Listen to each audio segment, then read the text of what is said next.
gentlemen, welcome along. Here we go. Session number 2 of the European Tour for the day. Session 4 in total. And we have some of the big guns in action today. What are we all up to? Good to have you in. Bacon roll or sausage roll? Do you mean sausage roll as in a sausage roll, or sausages in like a bacon sandwich?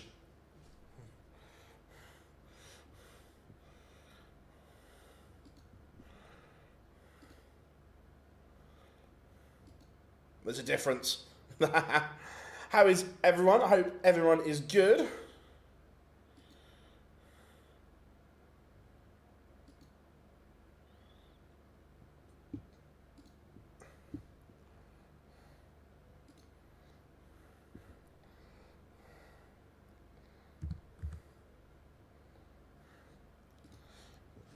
Getting ready. Dan Dawson deep in the stands there with some fancy dress.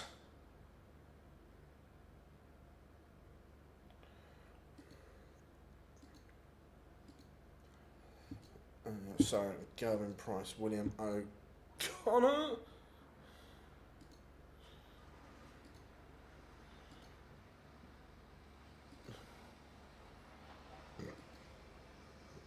There you go. William O'Connor has won the ball. Interestingly. Remember, William O'Connor did not play well yesterday, but found a way to win. It's a good thing to have. How are we doing, Rob? Good to have you in. How are we doing, Daryl?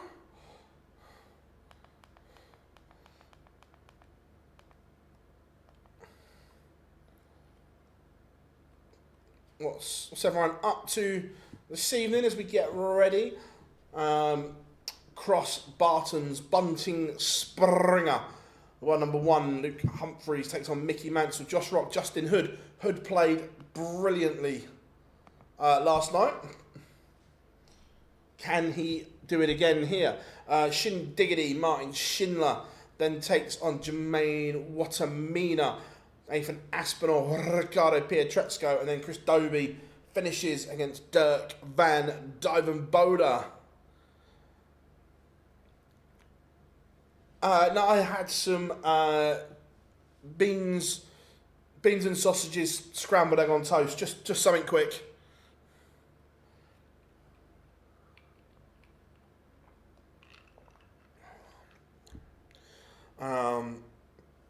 Yeah, I've only caught glimpses of the charity event, but yeah, look, it's incredible when anyone does things like that. I know there was Adam Lipscomb, John O'Shea, the Joker, Scott Williams, all there. I still don't like the Adam Lipscomb shirt.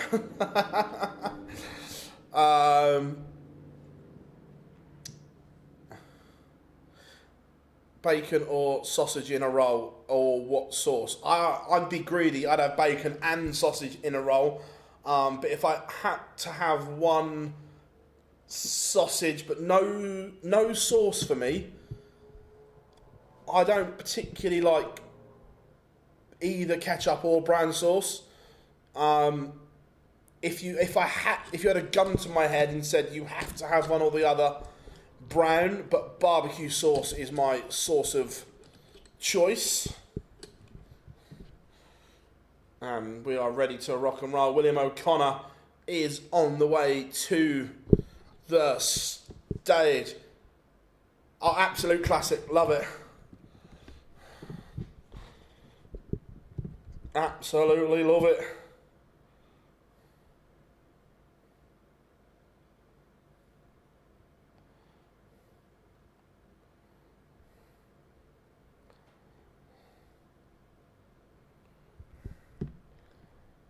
Frankfurt's Fez.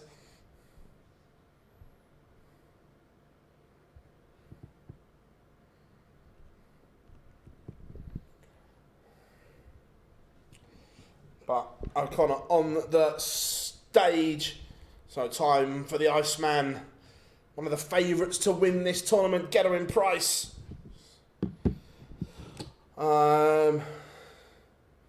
Went to see Oasis last night. Biblical. Nice, Brad. I've got to wait till September. I will be at Wembley Stadium. I saw a load of TikToks today of people trying to get in. I don't know whether that was from last night or the start like today, when they got ladders over the fences and stuff like that. I'm just so hungry, just cooking dinner while I watch. What are you cooking, Rick?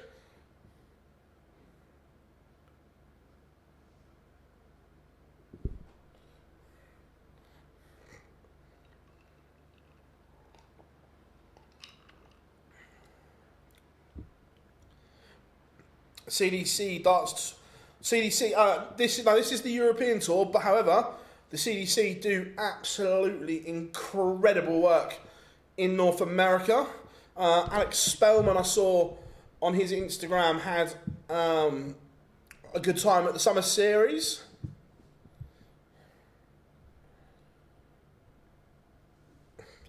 I tell you, the German fans loving the Iceman. Got a really good reception there, Gezi. Go on.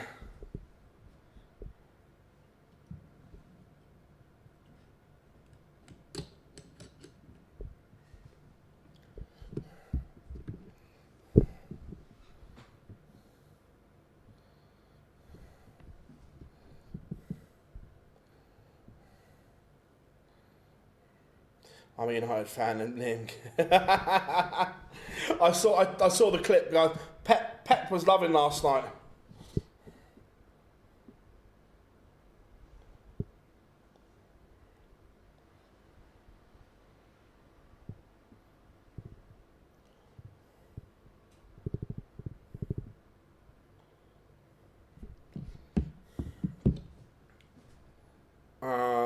Today is the game of the CDC Tour 2025. What game is it?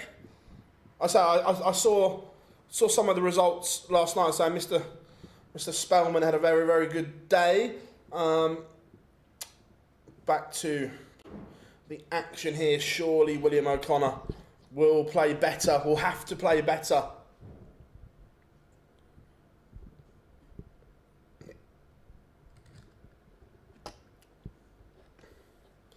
His scoring game was off last night, that's for sure. 180, the first one for Gervyn Price.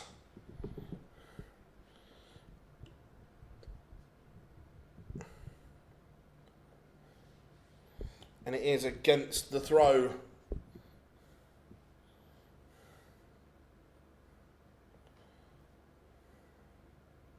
Apparently O'Connor said he was unwell yesterday. Fair, as I say, yeah, it was a very un-William O'Connor performance, because he has been playing well.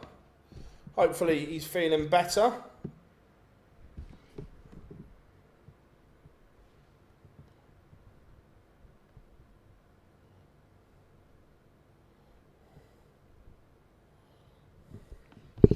Gervyn Price, this is very, very good.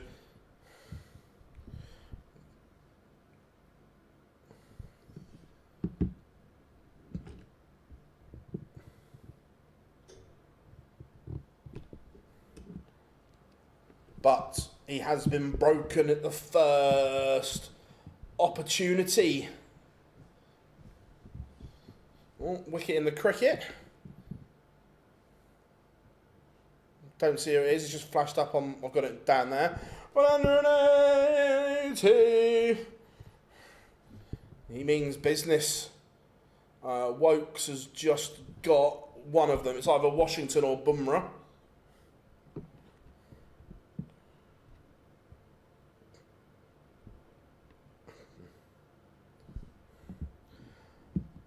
Where can I see the results from the CDC Tour? My guess, if you... Wait a minute, let me have a look here for you, because I'm nice.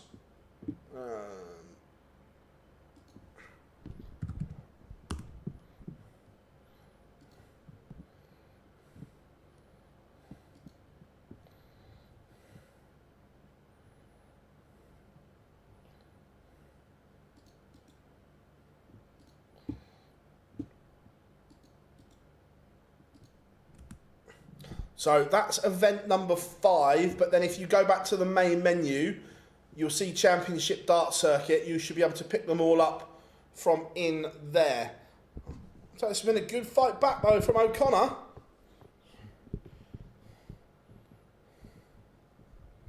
He means business. As he takes out the 1-2-6 to break straight back. Game on here.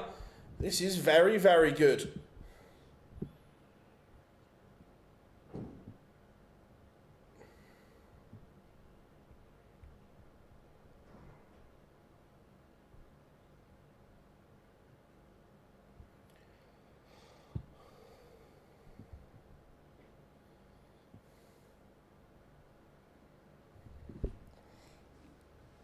This is already warming up into an absolute beauty. O'Connor already playing much better than he did yesterday.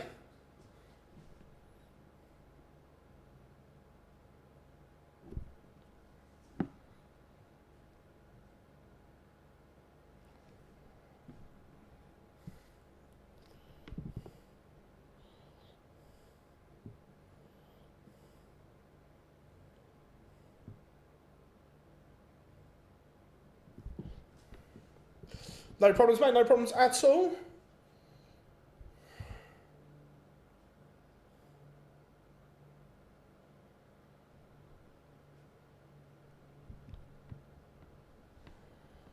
Gervyn Price. We saw an incredible 1-6-7.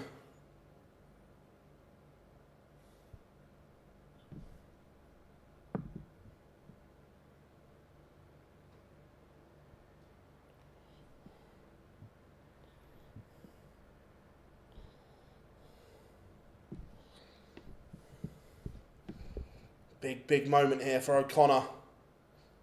Oh, and he's bust his score. Price breaks again. It's an unlucky dart from O'Connor. Really unlucky, but Gervyn Price steps in.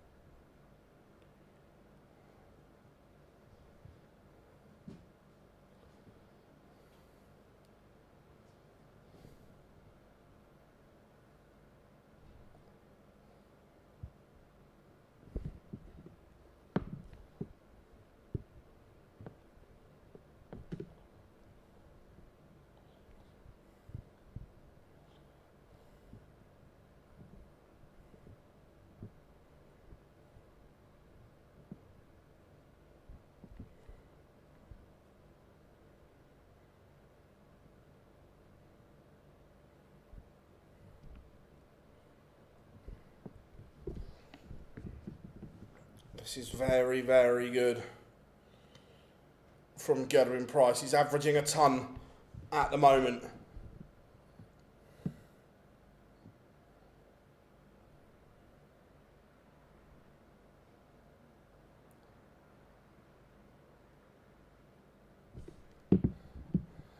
How we doing, Nico? Good to have you in. How we doing, down? Phil, my wife says they need a man. Like that.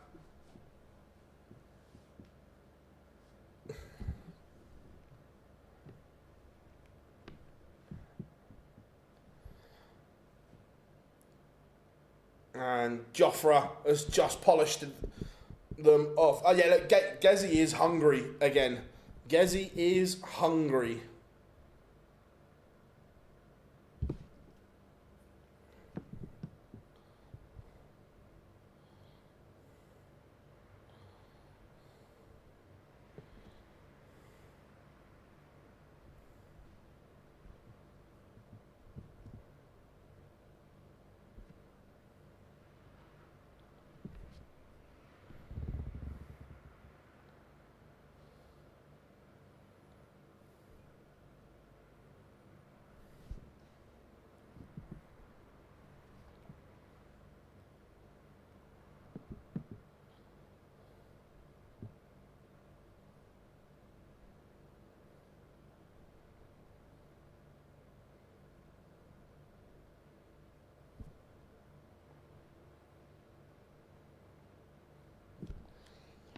3-1, Gervyn Price leads.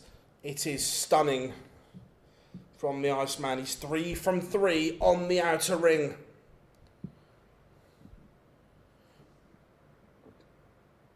Phil, what's on the...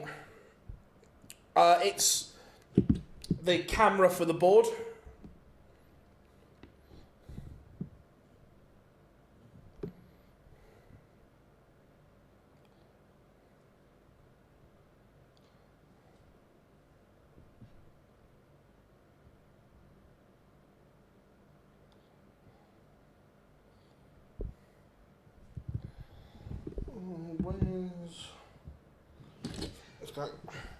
Yeah, that there is the camera for the board.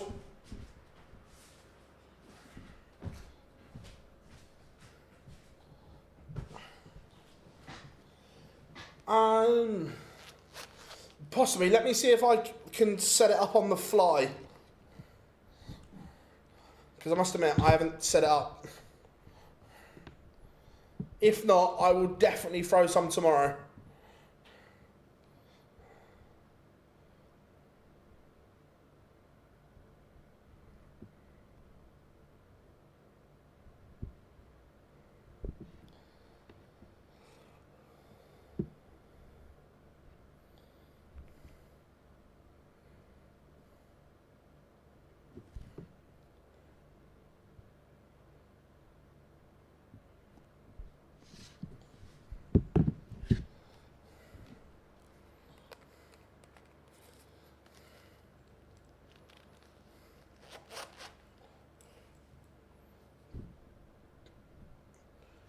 For 1, the Iceman.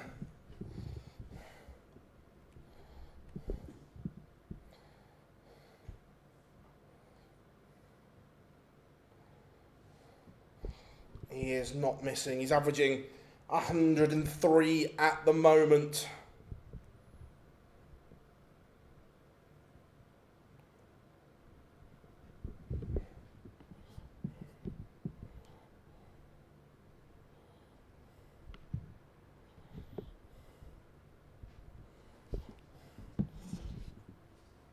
So, Price, 50 left.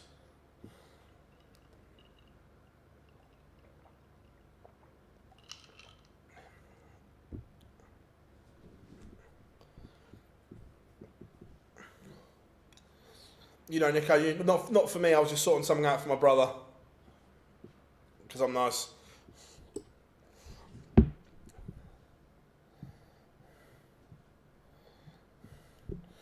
Price does make it 5-1. The Iceman, I tell you what, he is going to be a huge danger at the Winter Gardens. A huge danger.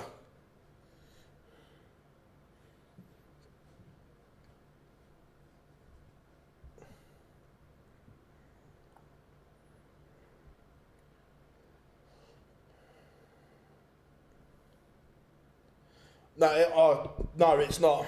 It is swelteringly hot.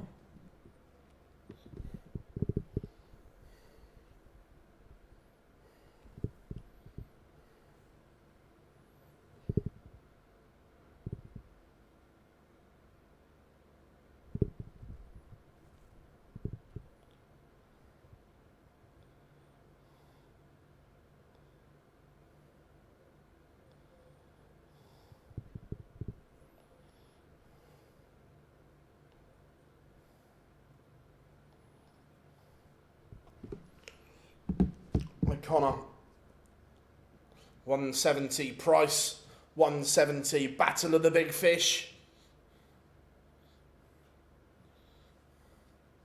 Oh, hello. Hello. Oh, Willie misses the ball for the Big Fish. Gazzy won't get a look at it.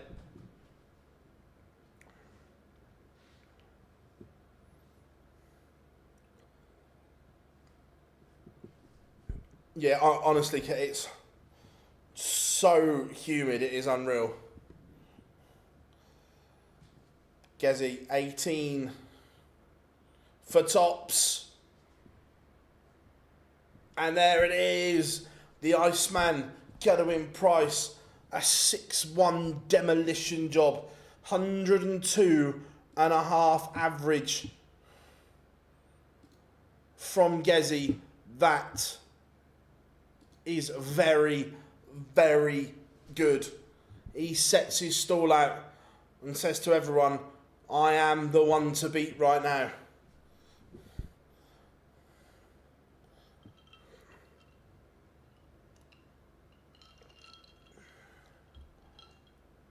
If anyone took the big odds for him for the match play, I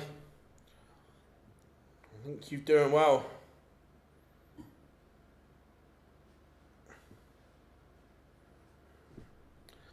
Oh, Teresa, schoolboy error. Schoolboy error. It was hotter in New York, Phil, than... yeah, New York, there was one... The Tuesday and Wednesday were disgustingly hot. I think one of the days it maxed out at 107 or 109 in Times Square.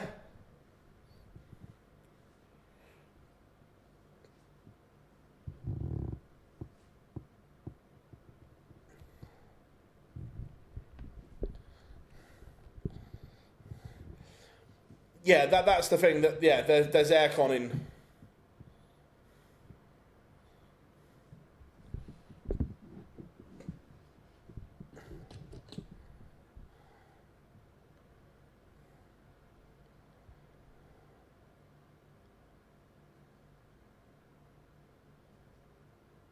Yeah, no, look, it's always harder in the heat because you're tired, your body doesn't. No, I'm the same. It's just like you have to force yourself to do it and so on. But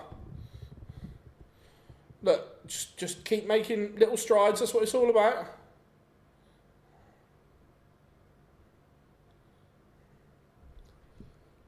We got spanked as well past the city centre. Was full of people going to Oasis.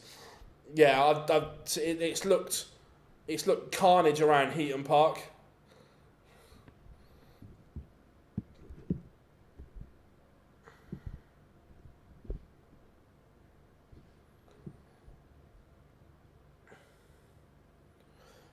Yeah, the last couple of years, I would say so. 100%, they have felt a lot warmer.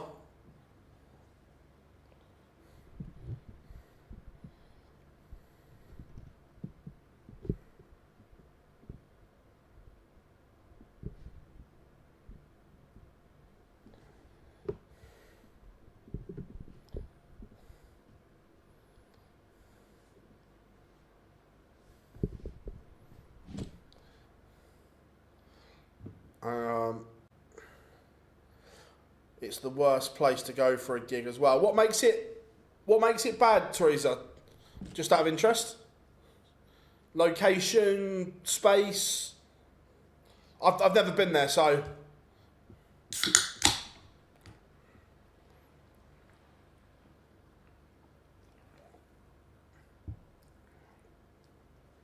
About a minute till pictures return.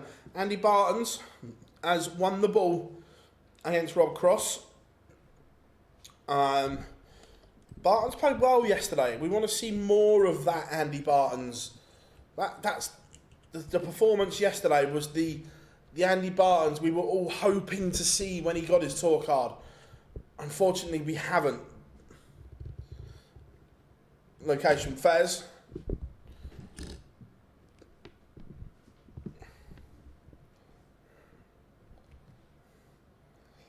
Oh, Verve or Kasabian? Controversially, I can take or leave both of them. They've both got good songs that I like, but I wouldn't go out and listen to a whole album.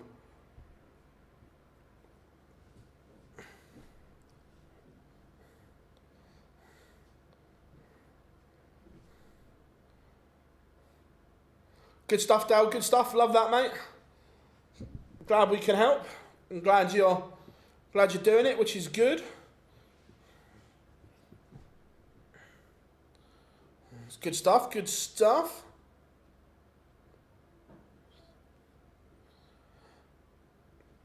It's fine getting there on the tram, but can't park near and getting back is either a 2-hour walk or a 2-hour wait for a tram.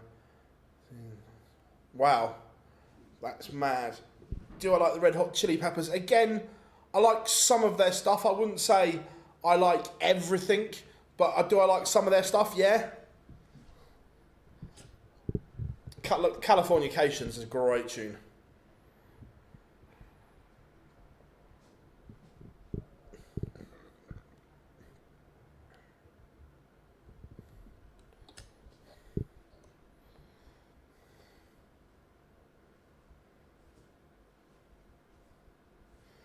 Anyone know if chicken breast curry okay?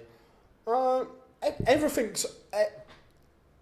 this might sound daft, Dal, but anything is okay in moderation is the thing. Anything is good in moderation. But chicken breast curry, there's worse things.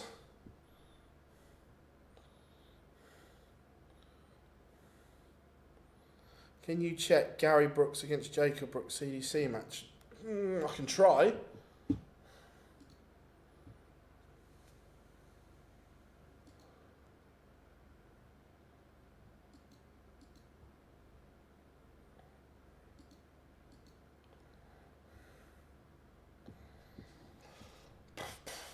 Do you know when it was or is?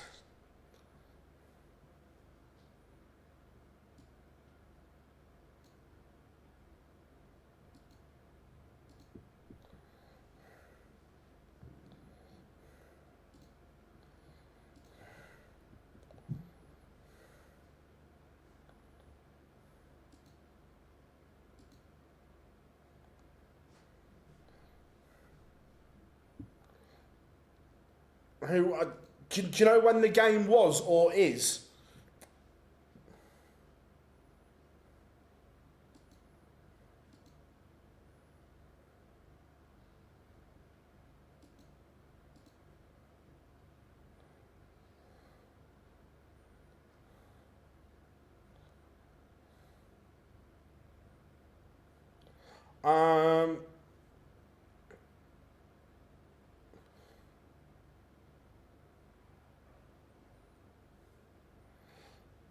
Jacob won.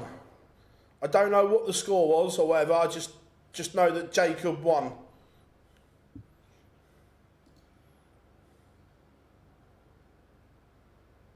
Uh, 6-1 Gervyn Price, 102 average for the Iceman. What was it? I haven't got the sound on. What was his walk on?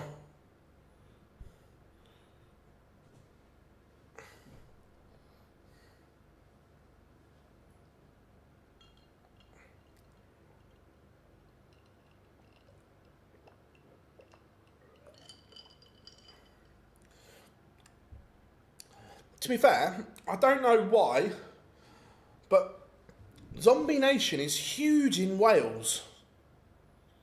They go mad for it.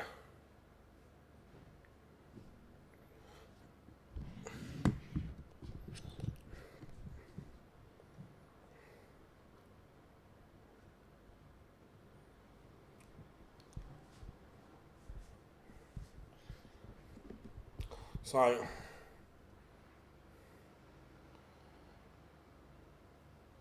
Baetens throwing first. Can he back up that good performance from yesterday?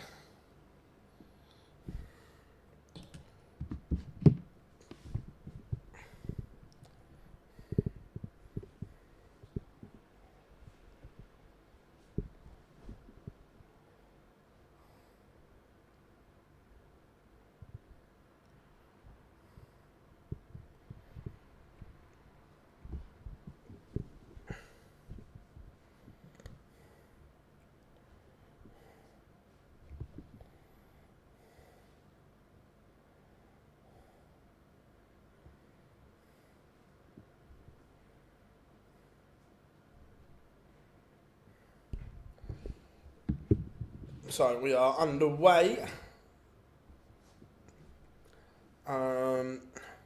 Evening, Kados. Hope you are good. Could we see a few upsets? I don't think so. What would I... If Justin Hood plays the way he did yesterday, then he could make life difficult for Josh Rock.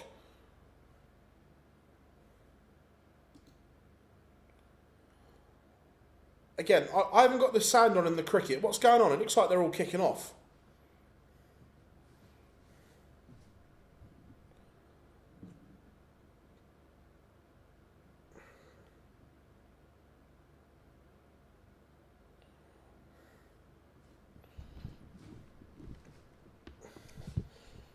Rob Cross trying to attack the throw early here.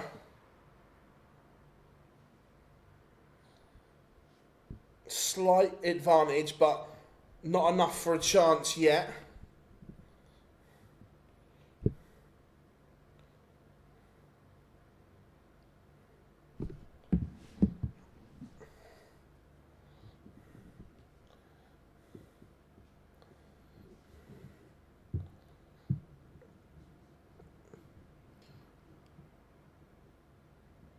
Oh, that's good from Baetens. Very good. Cross hit the 140 to leave tops, but Baetens finds a ton topper. Where has this Andy Baetens been for the last 18, 19 months? Answers on a postcard, because we want more of it. This is the Baetens we know can play.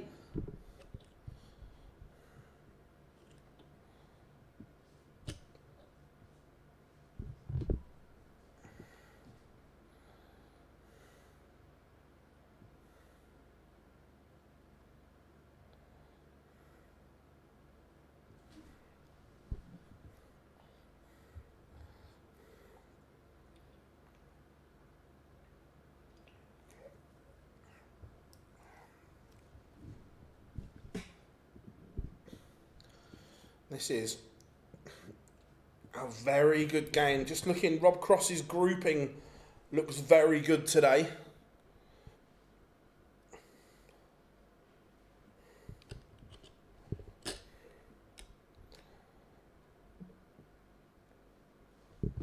But this is inspired from Baetens. It really is.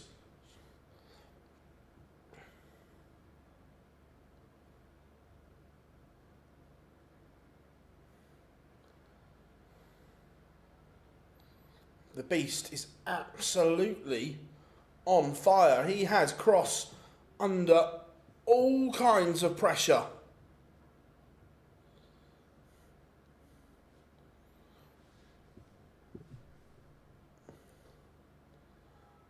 Cross is going to need to tidy this up. 15 for double 16, I would expect. And he does level up. This is some match. This is enjoyable.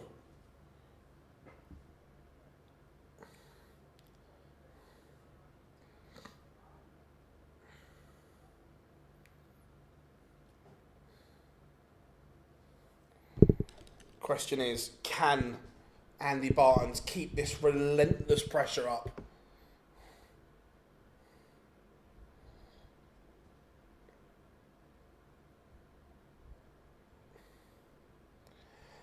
Phil, is Blackpool okay for darts? Is there any big trouble or shit? No, Blackpool's okay. Look, there can be pissed up idiots in any town or city. Doesn't mean they're related to the darts, but no, Blackpool's good.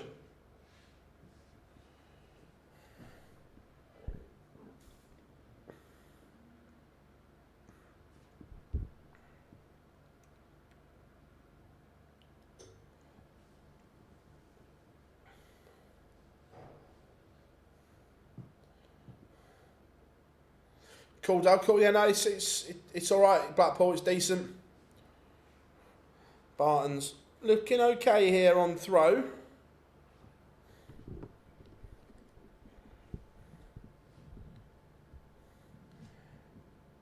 If points are going next year, when so the match play tickets usually go on sale.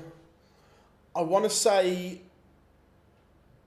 end of January, beginning of February time, somewhere around there.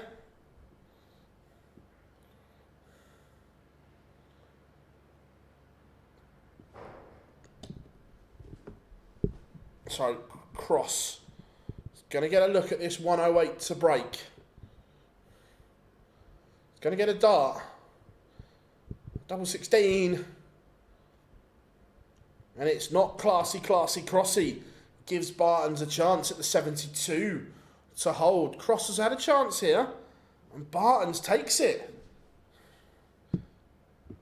Cross will be disappointed.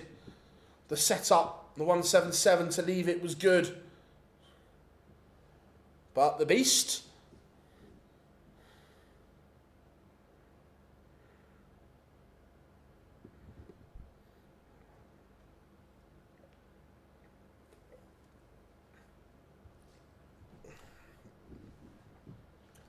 Oh, guilty pleasure bands. I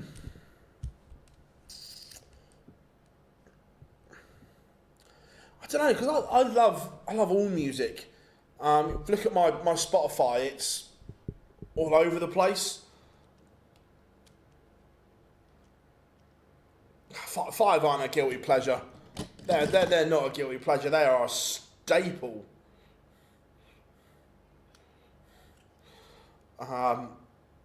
Baetens is asking questions of Cross here. The beast averaging 106. And he has got Cross under immense pressure.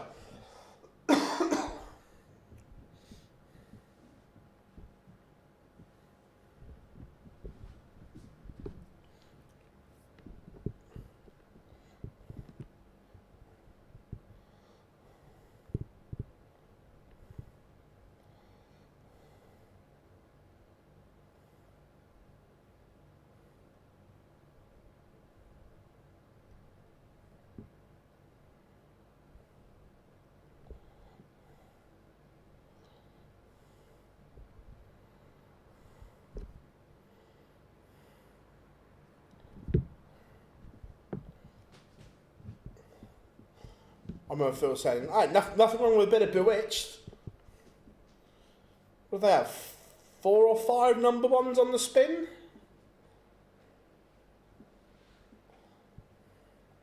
$64 to break. Tops. And he's hit. Andy Baetens is flying at the moment.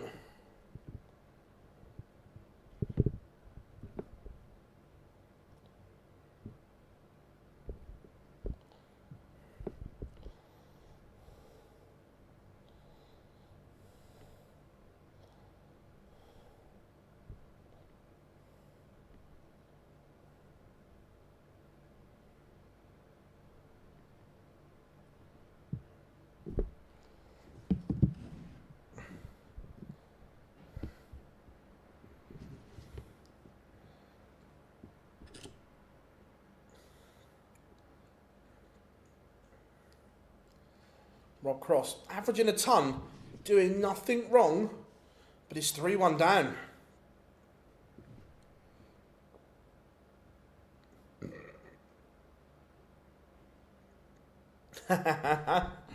Now, honestly, I love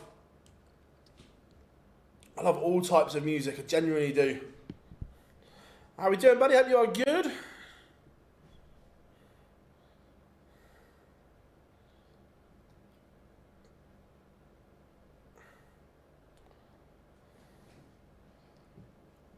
Baetens looking in cruise control on his own throw here.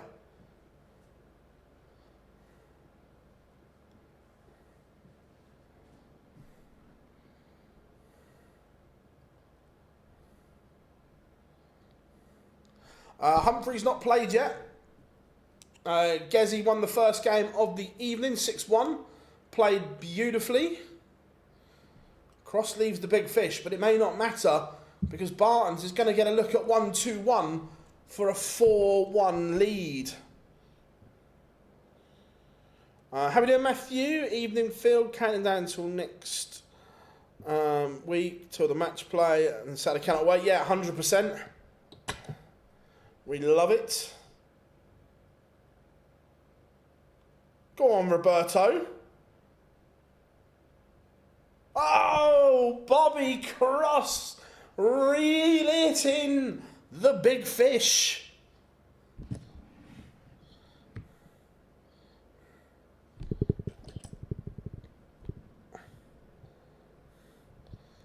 What a shot that is.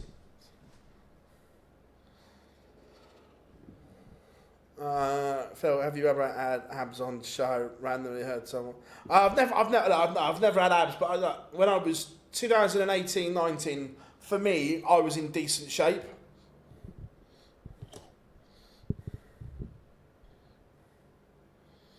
Like you say, it's just all about doing it and consistency levels.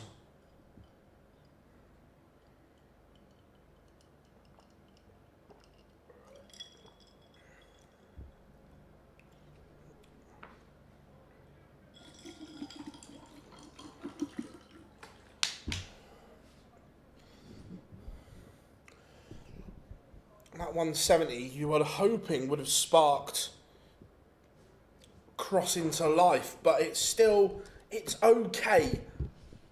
But okay isn't enough at the moment because Andy Baetens is playing so well.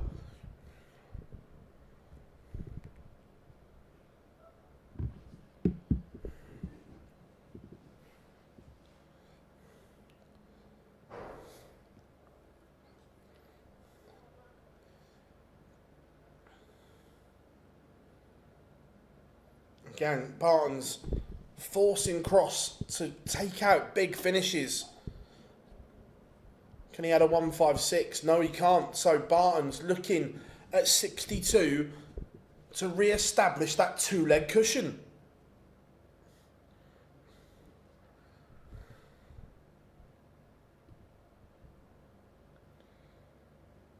This is huge. And he pins it, he is up to it. The beast 4-2 up. But for the 170, possibly 5-1 it would have been.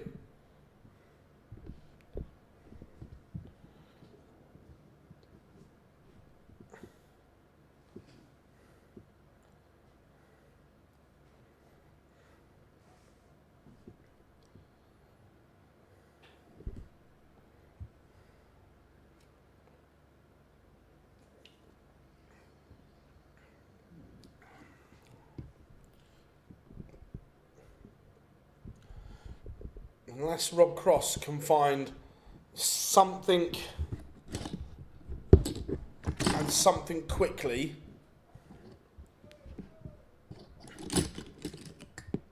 it could be all done and dusted.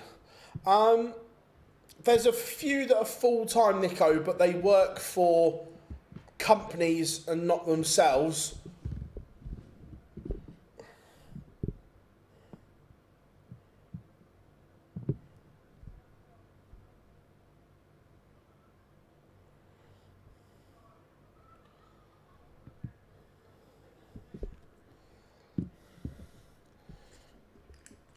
Cross is just not making an impact at the moment.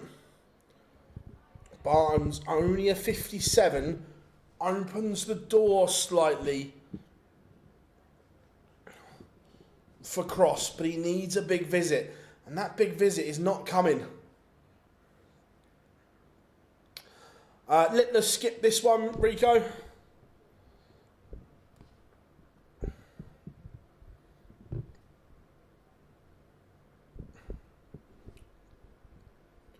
Again, another 170, Rob. How's your luck?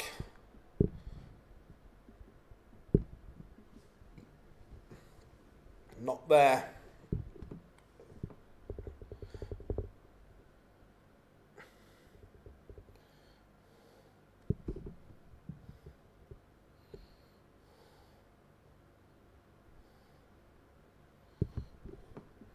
5-2, Baetens leads.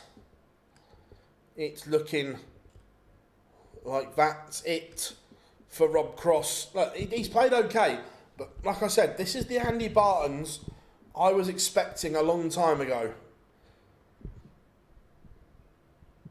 Now, he has stood up and he's delivering.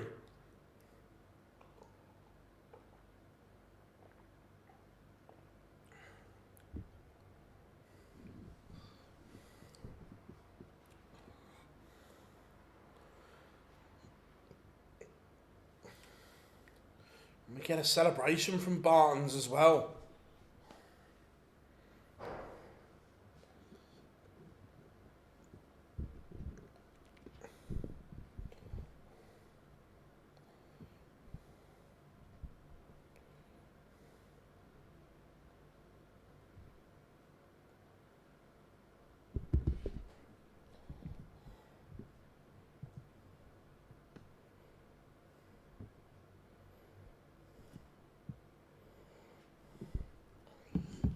So, Cross, it is now or never.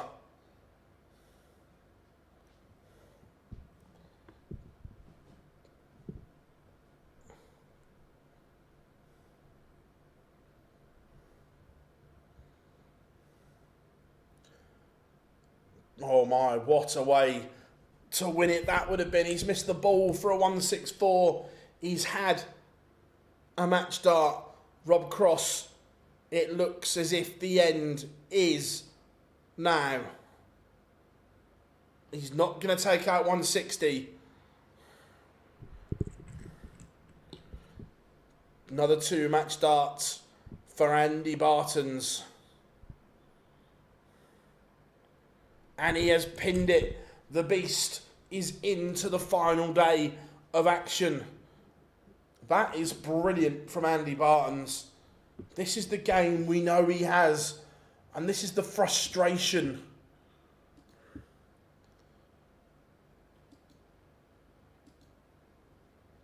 That we've not seen this version. With the likes of Littler not entering. Hardly any of these.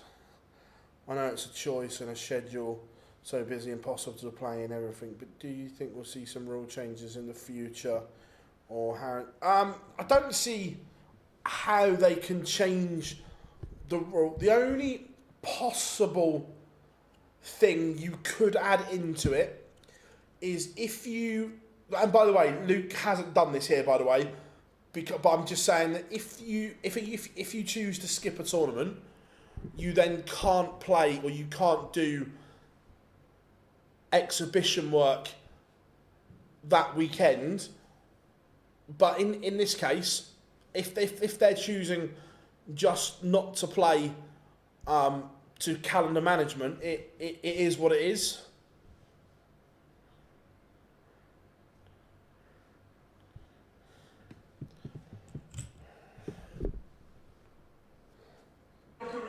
The second world champion out of the way, you must be buzzing after this performance, average of 98 plus. Yeah, I feel good today on stage. Practice good, so.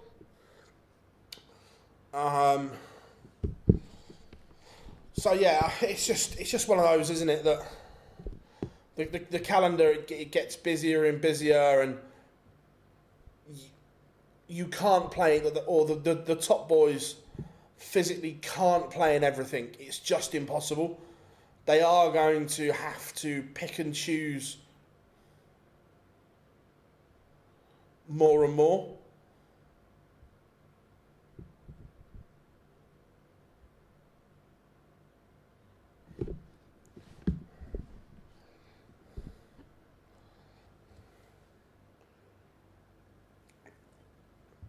But Nico Springer against Stephen Bunting. Nico Springer has won the ball. Bunting going to have to find a breaker throw from somewhere to beat Springer. Look, Springer was okay yesterday. I wouldn't say he was magnificent. He was okay.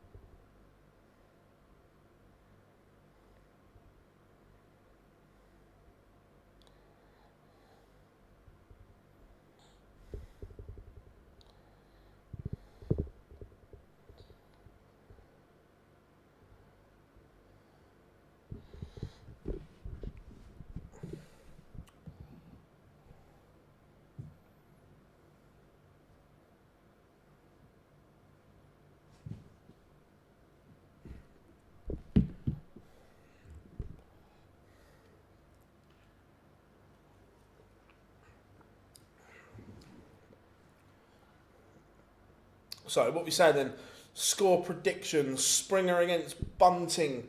Upset, or does Bunting come through?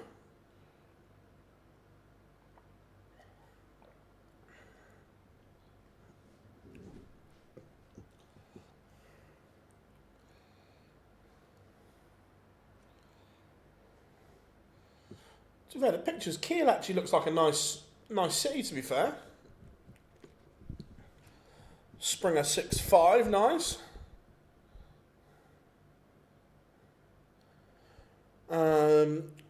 Phil, this is just me personally, and everyone in the chat room to disagree, but only PDC TV events of the year. Well, it's not my cup of tea of the World Series final. Oh, no, look, I get that. It's not everyone's cup of tea. I get it. Look, I really look, for some reason I don't like the Grand Slam. The Grand Prix. And I don't know why, because I should do, but I just don't.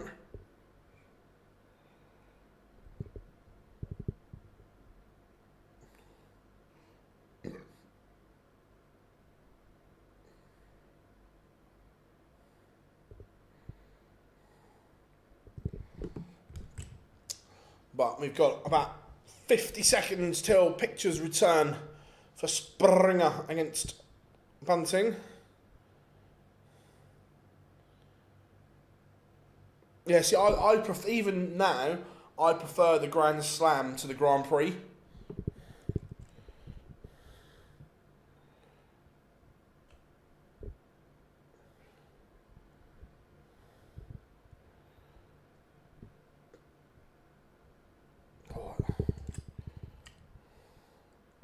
It is absolutely redders in here.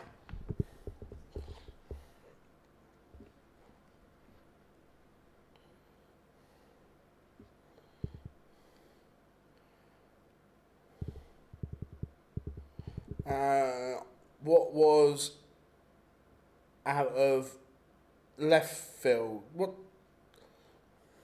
was what, Mike? I'm confused.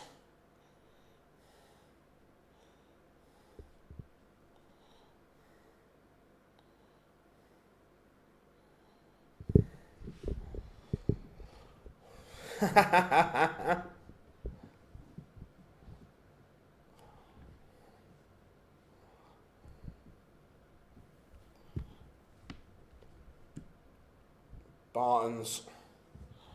There are the numbers. 108 front average from the Beast. That the performance from Baetens. Let's see, yes, right.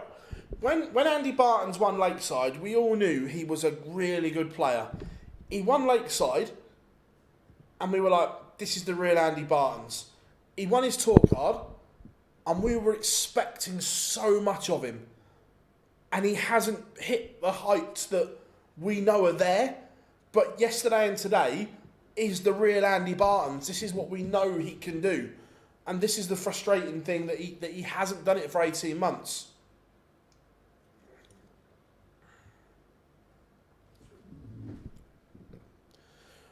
For me, the Grand Prix feels like I'm missing out on the players hitting maximum potentials and nines. I don't know what it is that makes me not enjoy it. Phil, how do you think the Asian teams performed in the World Cup? Do you think more Asian players can... look, I thought Hong Kong were incredible. Outside the big hitters, your Wales, I thought the Netherlands played well, Scotland and so on. I thought Hong Kong were incredible. There is so much more potential in Asia, but I'm not sure under the current structure we will ever see Asian players fulfill their potential. Man Lok Lung and Lok Ling Lee spoke about it. Paul Lim spoke about it on the recent episode of Tops and Tails he did with Hugh Ware. It's the finances. It's so expensive for the Asian players to travel to Europe and the UK all the time, and with no guaranteed money, they just can't afford to take that risk. And this is what I mean. Under the current structure, I think it's the same in North America to a degree, and Australia as well, that I'm not sure we ever see those regions fulfill the players' potential until something changes.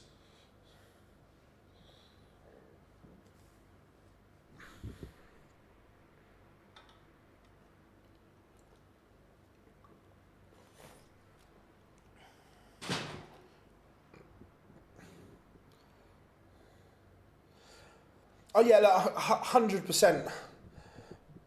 Look, it was a gamble for Hector. I completely agree. But has the gamble paid off for him? Yes, but that gamble won't pay off for everyone. Is the thing. And look, Damon's done an incredible job, and what he's done from winning his card to then busting into the top 64. Top 32, top 16, top 10. It's incredible. But not everyone can do that.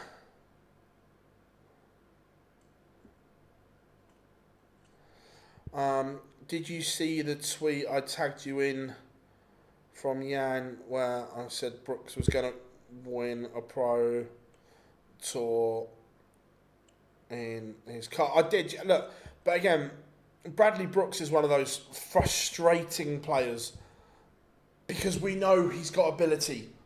Look, we finally saw it at a pro tour when he hooked it up to win it. But that can't be a one-off. In 5 or 6 years, we can't be saying that's the only pro tour that Bradley Brooks has won. It's that next step. It's how you transition, because we know the ability is there.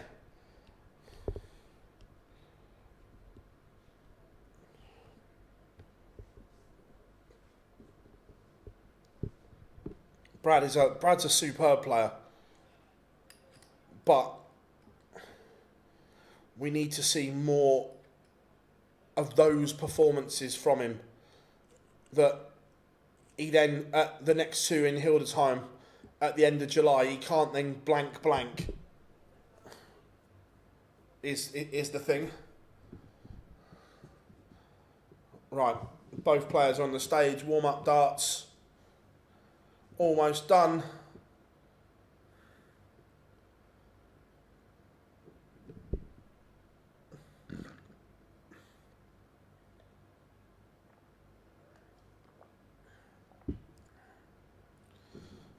Right, we are underway. Nice quick start to this game. Both of them mean business.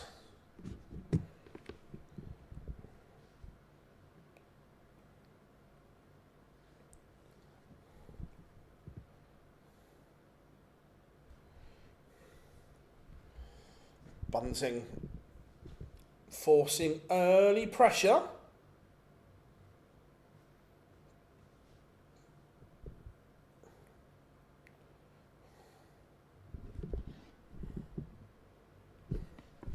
But Nico Springer is responding, leaves a ton.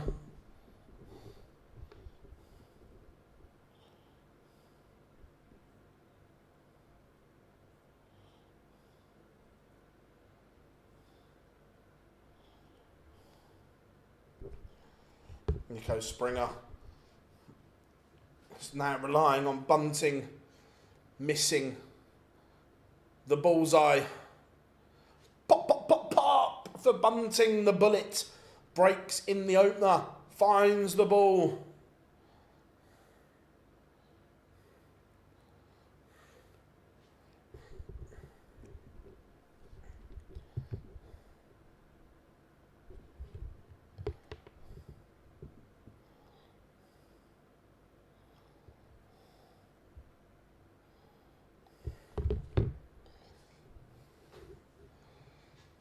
But Springer averaging 115, Bunting 112.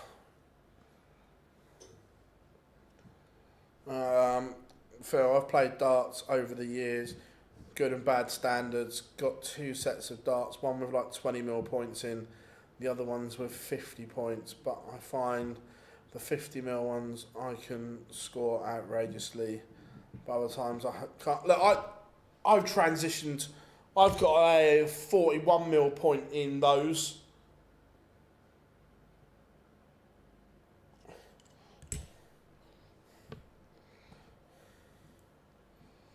Springer.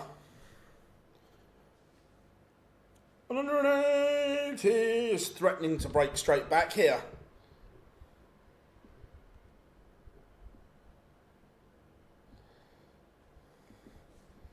$115, the German average at the moment.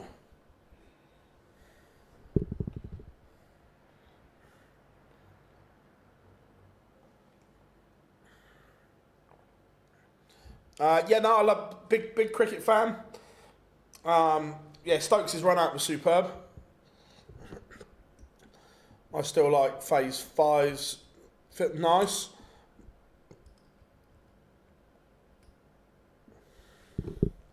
Nico Springer, classy response to being broken. Popped double 16, 1-all. He is cruising along at the moment, the German.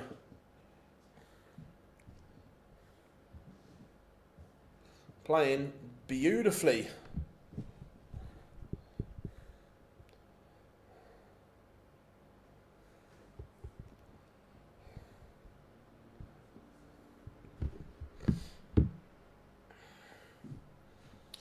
I find my 20 minutes I get more time, but when I've got the 51 burst of unreal scoring.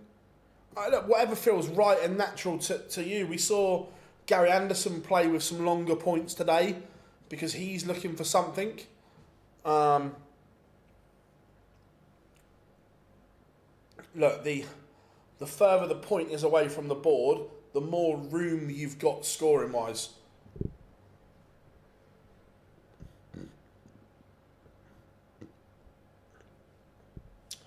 Maybe Springer will become the best. Look, he's got certainly got the ability to be right up there. Look, I think him and Schindler at the World Cup would be a huge danger.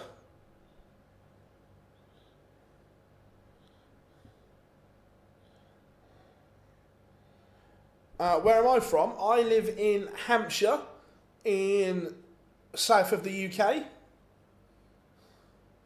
I'm about half an hour north of Southampton.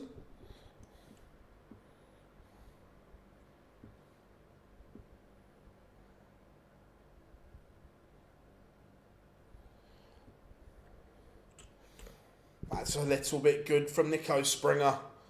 The 120 goes. The average is still 106.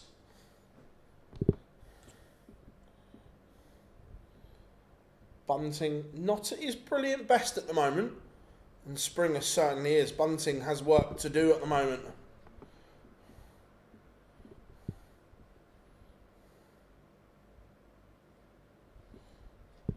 But Nico just looks like not missing. It's another big visit.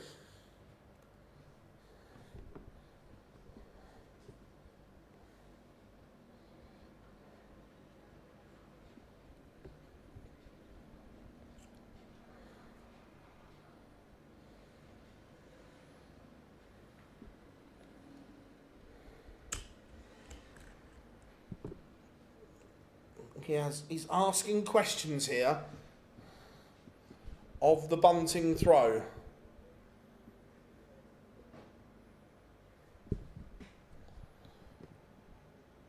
Big 140 there.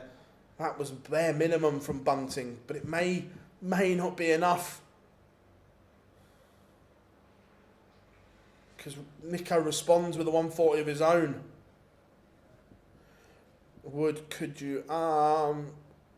Could we? Yeah, probably. Would we? I don't know. Are you a professional? I'm not a professional. No. I used to play to to a really good level. But obviously I work in darts media now. Obviously I'm at the match play. We do all the backstage interviews at PDC events as well, and then we obviously do these streams for you guys as well. But no, I used to play to a good level, got the hips, but my Super League average I was running about a 75, so not good enough for that level, but was at Super League and so on I could more than hold my own.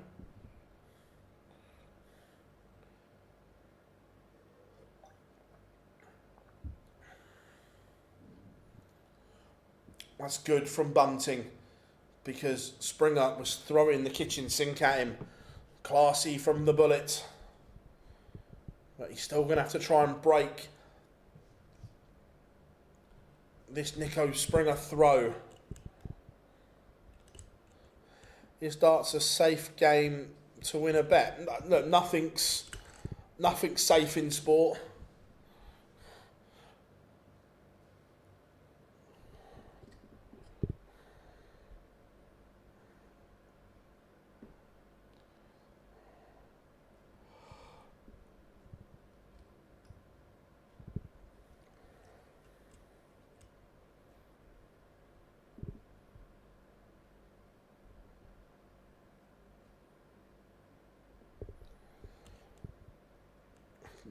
Bunting was just beginning to ask questions, but Springer, 180, his third of this contest, gets him back in control.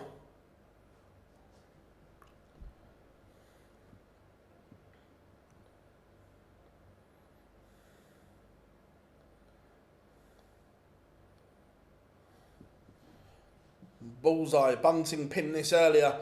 Springer misses the ball, so Bunting 1-2-5 should be going bullseye first.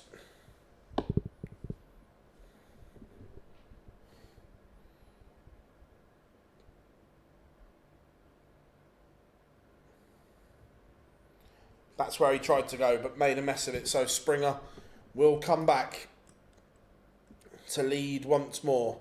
2 at 888. Doesn't miss. Bunting was poised on tops. He was waiting to pounce.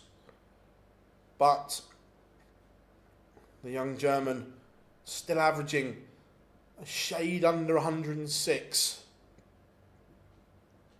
180 for the bullet, his first of this contest. This is good from both players. They are in the groove now.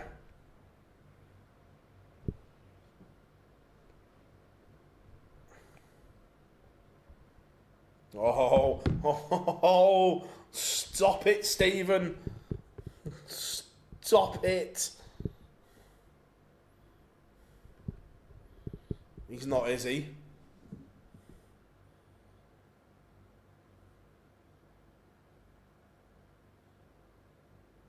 He's not, is he? Oh, he's gone 7 deep into the 9. Where's the boo button?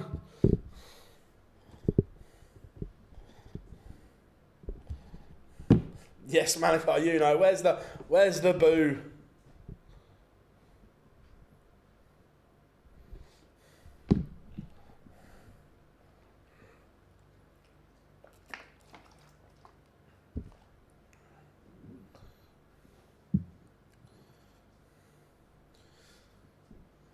Springer. Could he counter the 9 attempt with the big fish? Oh my. Oh.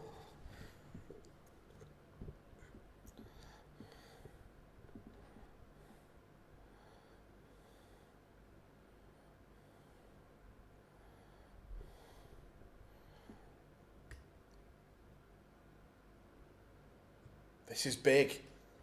This is huge. Remember, Stephen Bunting went 7 deep into the 9, and now he's missed. Springer Oh, he's too accurate. One dart. And he hits 4-2. Daylight for Nico Springer. Bunting gave that leg away. He went 7 deep into the 9 and then missed a whole host of doubles. To be fair, the ones I'm seeing at double 8 are literally hugging the wire. Can't get any closer.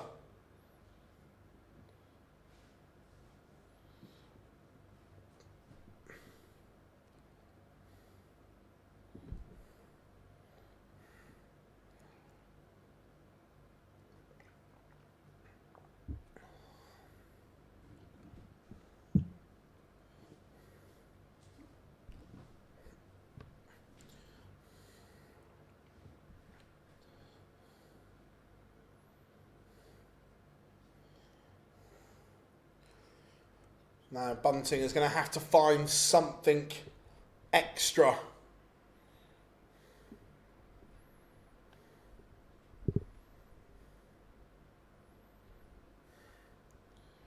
Nico Springer is just in control here.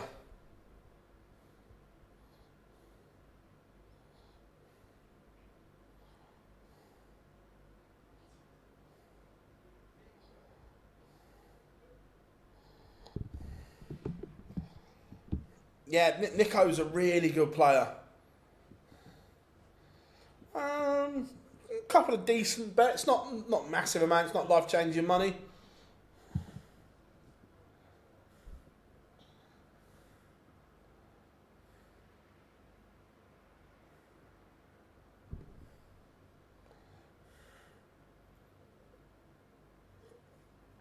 No, Andy Baetens was superb, beat Rob Cross.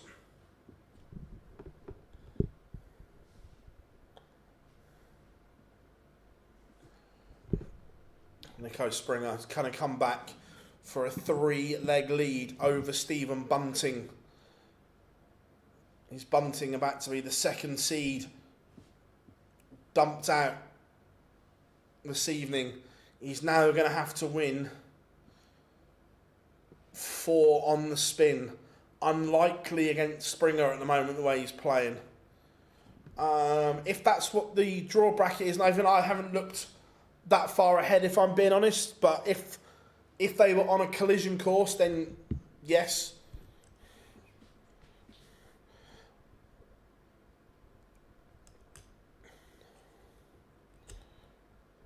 Nico Springer. This is inspired. Could do with a treble here though. Can't find one, so just gives Bunting a potential route back in. Ooh, 140. Again, depending on this visit from Springer.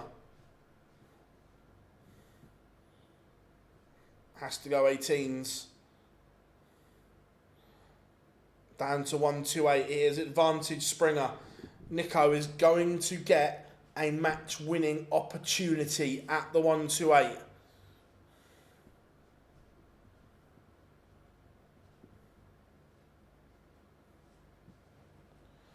Leaves tops. Bunting, double 19 to hold.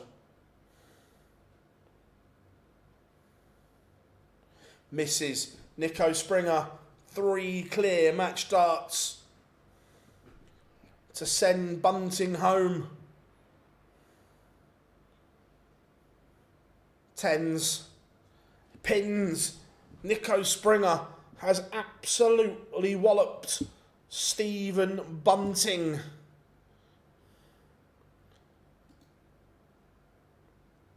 My cousin won about 70k.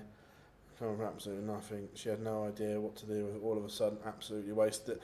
Yeah, look, that's the problem. If you haven't got a plan, it's easy to spend a bit here, and it just disappears. But what a performance from Nico Springer.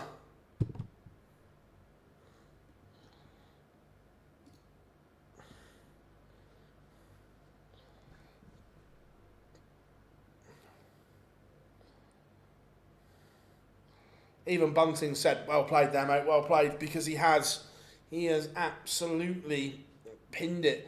My 5, Austin, Triple H, Punk,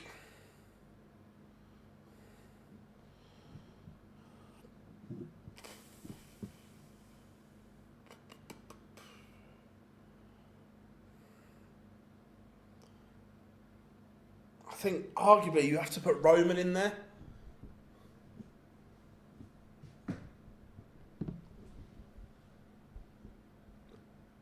Did I say The Rock as well?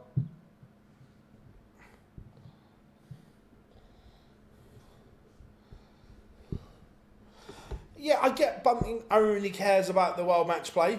However, getting it right here would help his world match play preparation. A defeat here isn't a great thing for the mind. No, not really a taker person.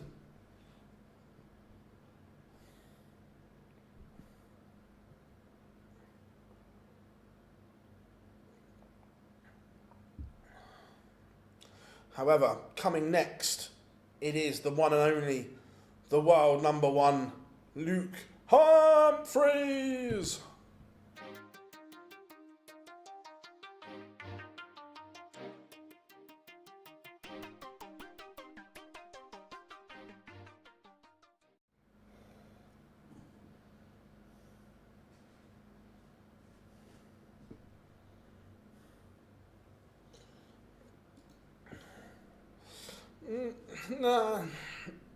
Nah, not Lesnar for me.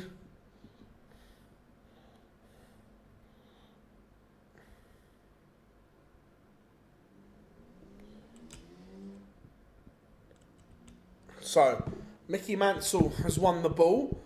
Luke trying to stop a hat-trick of seeds falling.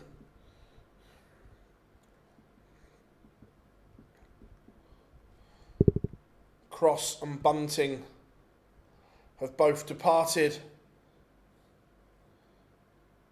Rikishi top 5.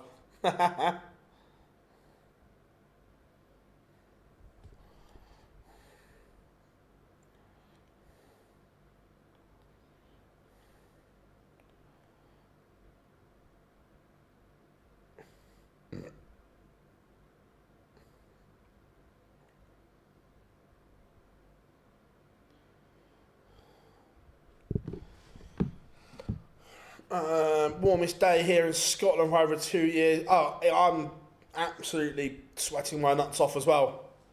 Thoughts on Rey Mysterio? Yeah, he's alright.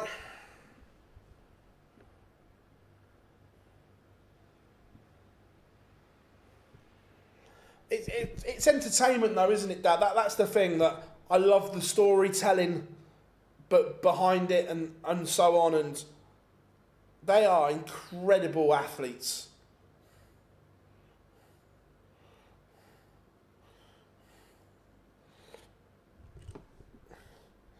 Remember, Mickey Mansell didn't play great yesterday, did he?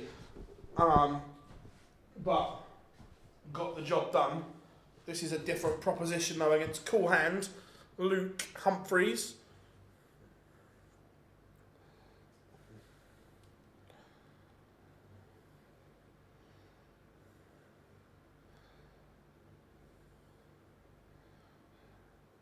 Now,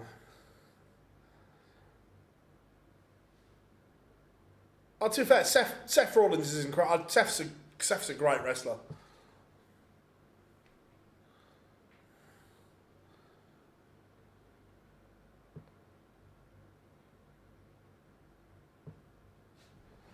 Yeah, 100%. It's entertainment. It's storytelling. It's the way they tell the story and how the journey to the destination. They take you on a ride. Look at the 2-year Cody finish the story script, if you will, was incredible.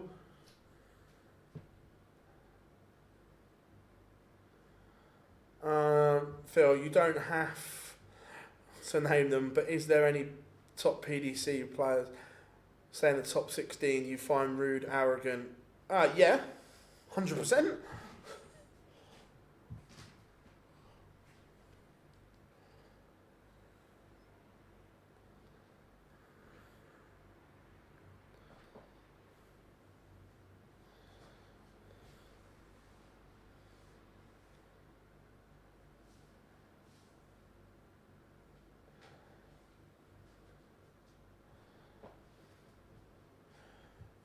Is WWE a sport? Yeah, for me it is, yeah.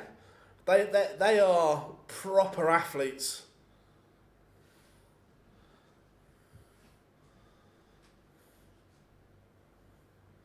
We've got about 40 seconds till pictures return and the world number 1 enters the European Tour in Kiel.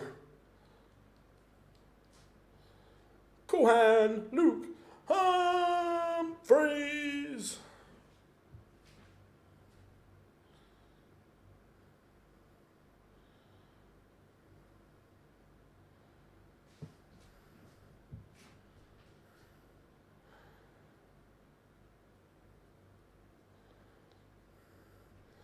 So, 5 seconds and pictures return.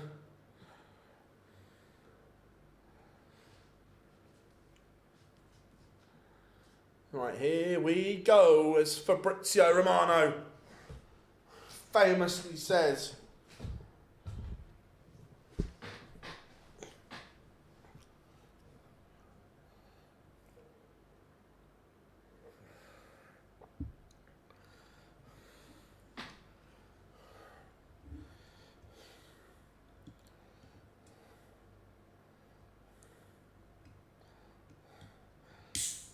What about Josh Rock and Justin Hood? They've not played yet.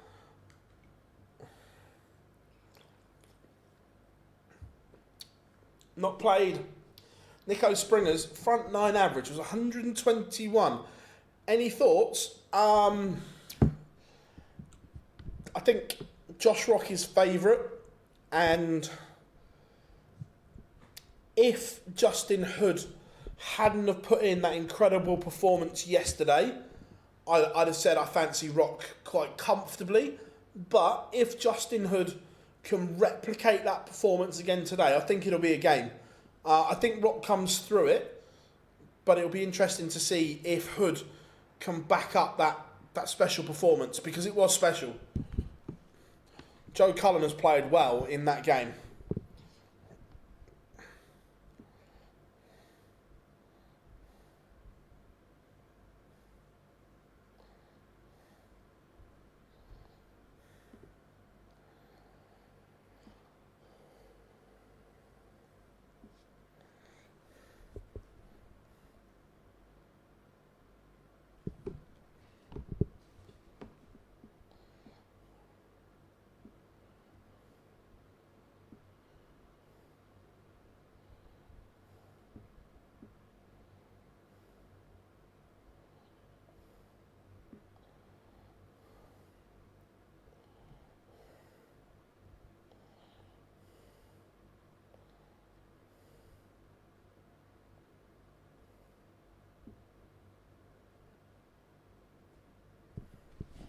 Right.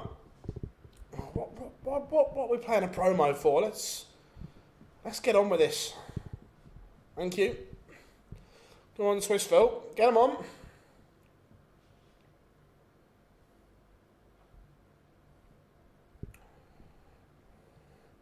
Thanks for the time. No problem, mate. No problem at all. Like I say, this is all new to Justin Hood. So it's can he then go and do it again?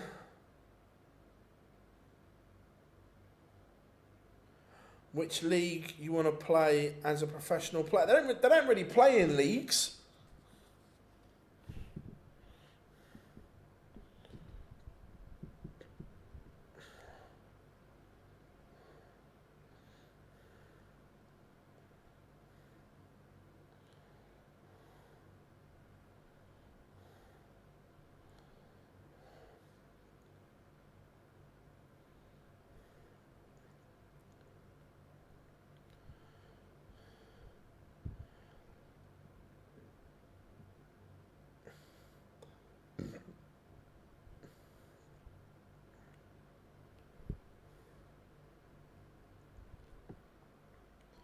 Mickey Mansell on the stage.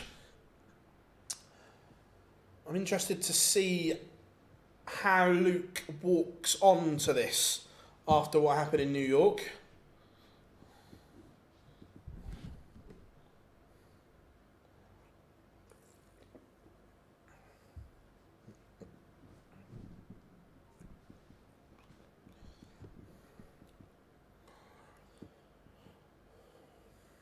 Don't worry, Brock, they'll be up soon. I watched women's series bits and bobs.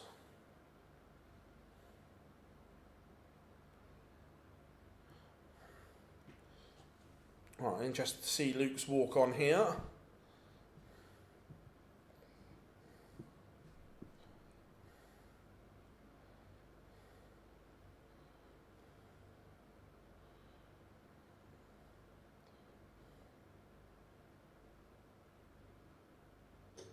Yeah, interesting. Luke, absolutely no interaction with his throwing hand. Literally did everything left-handed. Yeah, didn't put his throwing hand out once.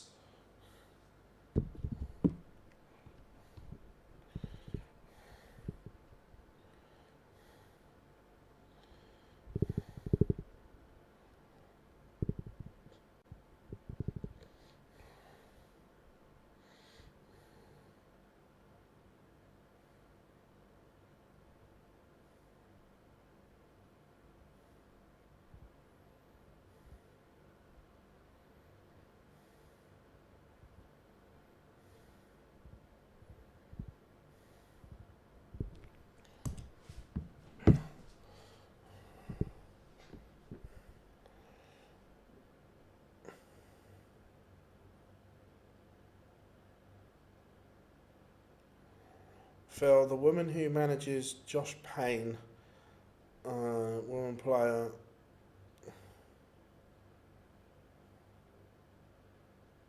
You on about Linda Batten, Linda Duffy now?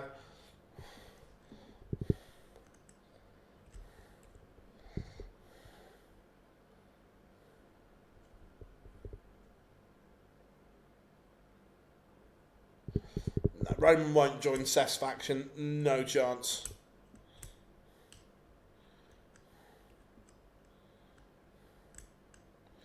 Right. We are good to go. Mickey Mansell getting us underway. Can he stave off cool hand Luke Humphries?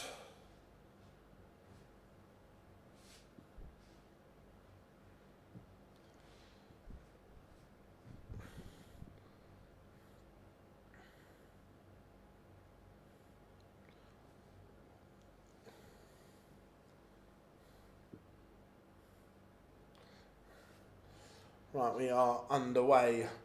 Mickey Mansell. Just doing a quick equipment check. Mansell's the same as yesterday. I didn't expect any changes from him. Let's just, Luke doesn't normally change anything, but let's just run our eye. No, as we were. So, we are good to go.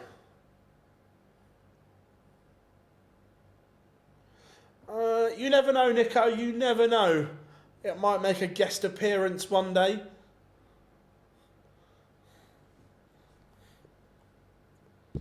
It is better having the office, though.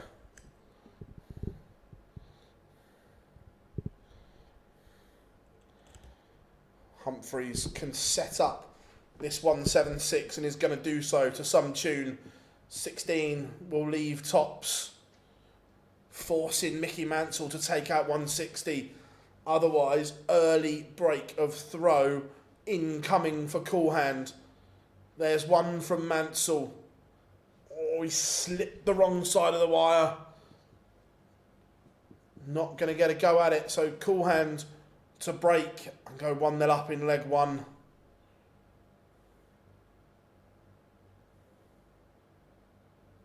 Last start in hand. Cool Hand, Luke Humphries, the world number one, leads 1-0. Luke Humphries doing Luke Humphries things. When the first two miss, as an opponent, you start to think, oh, I may get a go here. I might get a little go at this. Luke says, no. Not on my watch, son. Not on my watch.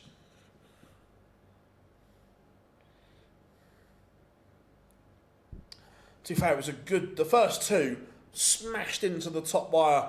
He's done well there, Cool Hand.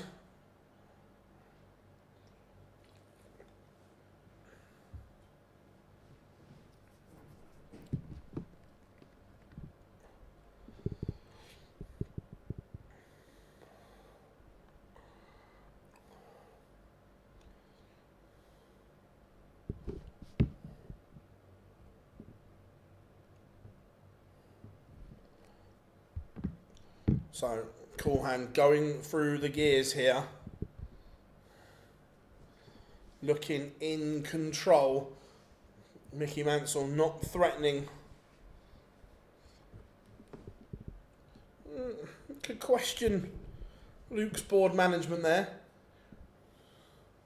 Look, I get Mickey Mansell is a country mile away, but good habits and all that.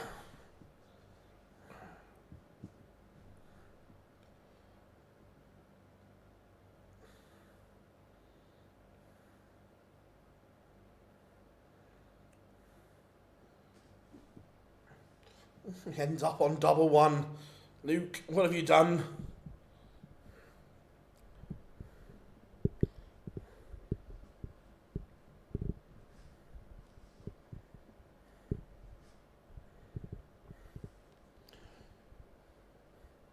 Luke to finally win this leg.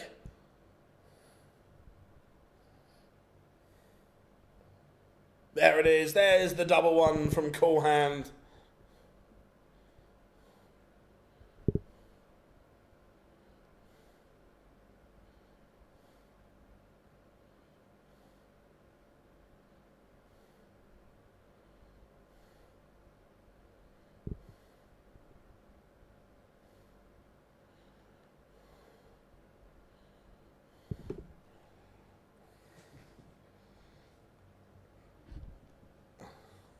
It was good until that last leg from Humphries.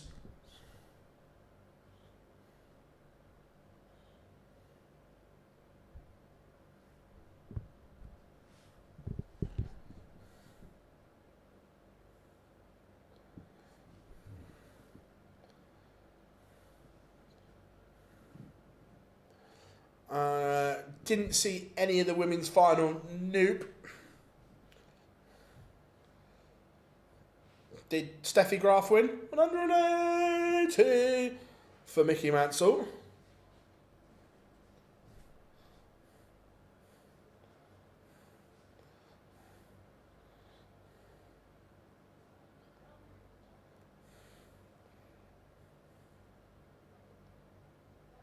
Six love, Christ. Mansell leaves double 12. Nothing Humphries can do about it.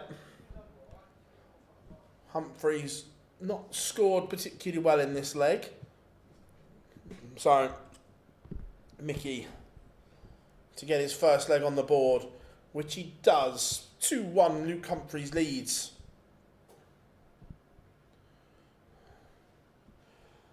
Remember, Cool Hand looking to defend that world match play. 180 for Cool Cran that he won a year ago.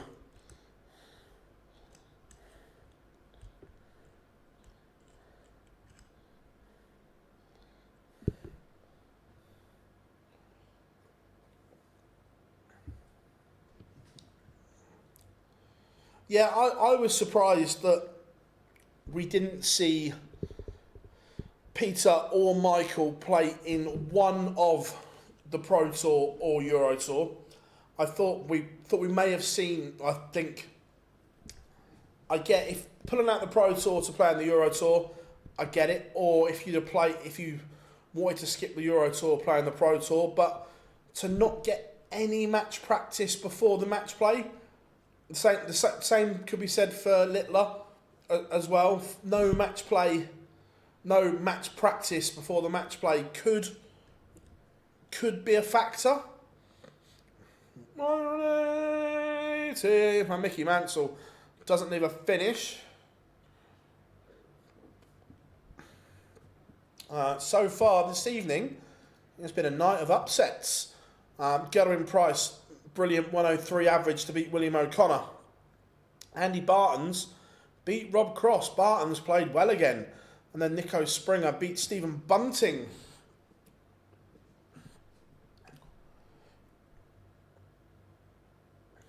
Double 16 for Humphries, and he leads 3-1. Phil, what are popular sports? I'm not an F1 fan. I'm not a UFC fan either. They're probably the big two that I'm not a fan of.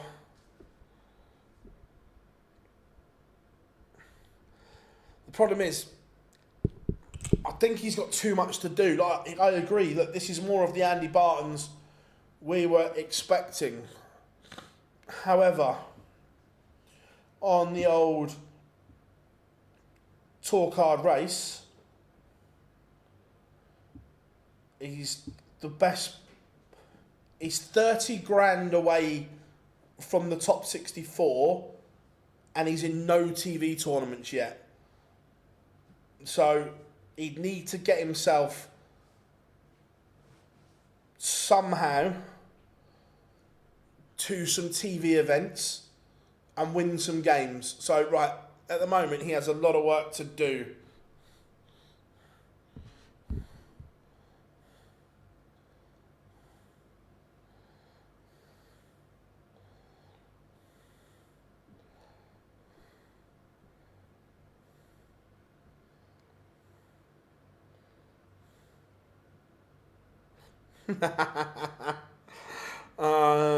Phil, FIFA president said the Club World Cup is the most successful tournament. Yeah, but he talks a load of fucking bollocks. It's not the most successful. It's fucking been absolute bollocks that he done a dodgy deal with Saudi and DAZN to get a load of money in for the TV rights when they couldn't sell it originally. Talks out of his arse. Stadiums have been empty.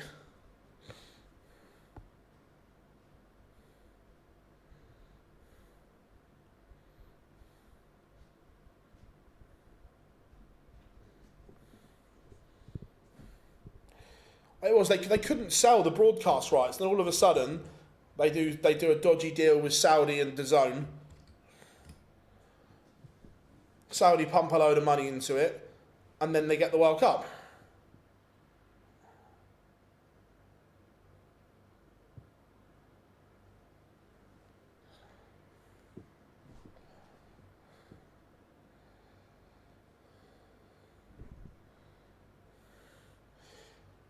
Mickey Mansell keeping this one alive. Back to 3-2.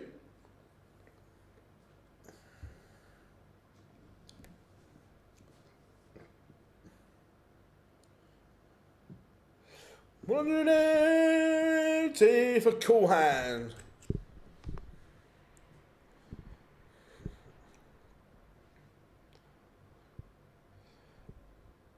I'll tell you what I did see the other day, which is quite worrying. That, look, I didn't watch any of it, so I can't comment. It's not my thing. But the viewing figures on Sky for Ballers League were bigger than the Championship games. That's quite worrying.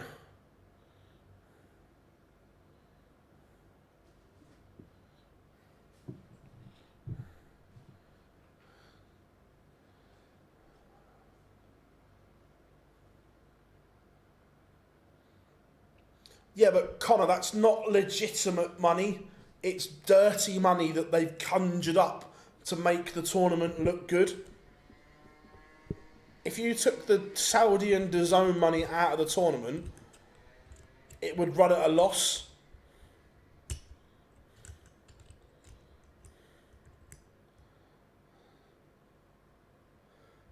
Like, to be fair, I didn't watch any of it, so I can't comment on the thing, but the fact that that was doing bigger numbers than the Championship on Sky is slightly concerning. The same as Tommy Fury and KSI, or whichever one he fought, did more pay-per-view buys than world champions. No, just not having it at all, Connor. There's no need for it. Players are absolutely fucked as it is. They need a break. Sticking a month-long tournament at the end of a long season is not the answer for it. It's a complete load of shit that needs to go.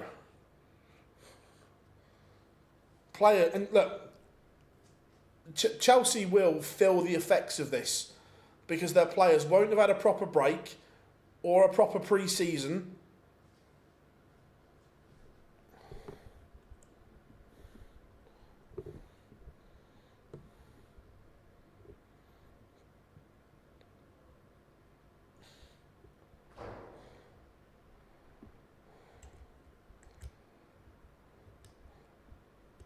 Mickey Mansell's played well here. Played a lot better than he played yesterday. But Luke got that early break of throw.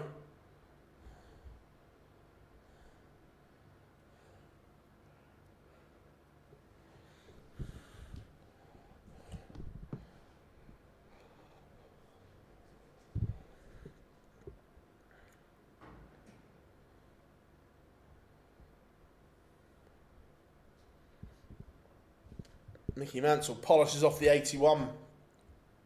Tidy. Luke's just got to be a little bit careful here that he doesn't let Mickey Mansell back in. How are we doing, Tom? Good to have you in. It's going to extend to 48 teams in 6 weeks. Again, absolute bollocks from FIFA, and just shows how far out of touch they are. That players will end up, as in the football players, will end up striking. We heard Rodri talk about the schedule before he did his cruciate. And then Rodri's cruciate injury last year was all down to his body being overworked and absolutely on its arse.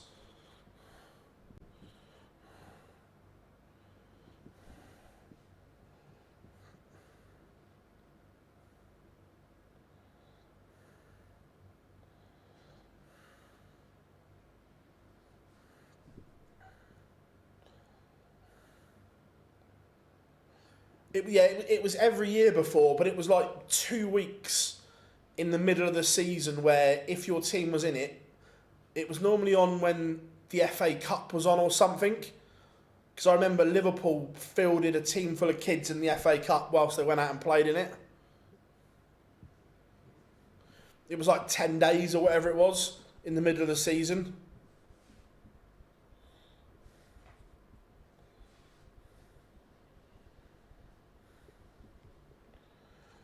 Again, on throw, Luke Humphries has been decent here. Leaving 78 to go within 1 against Mickey Mansell.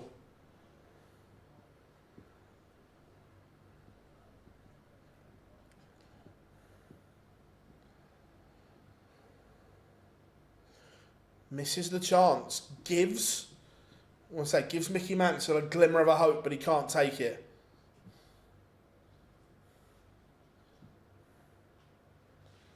But he does tee up top, says to Humphries, you can't miss again. And Humphries doesn't. He's won away from victory.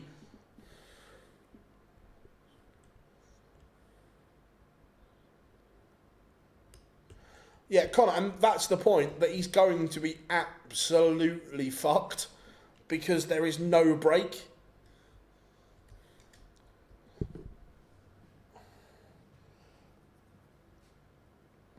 The reason there are so many more injuries and so on in football now is because the players don't get proper rest periods.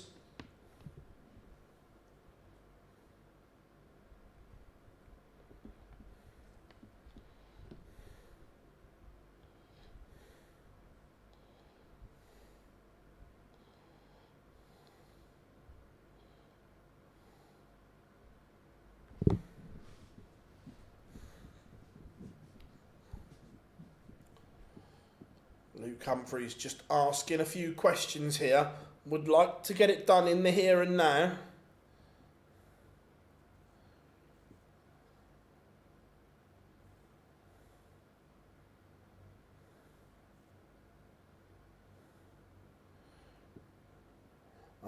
Simon Jordan is spot on. The only reason for these tournaments is because 95% of all the money in football goes to managers and agents.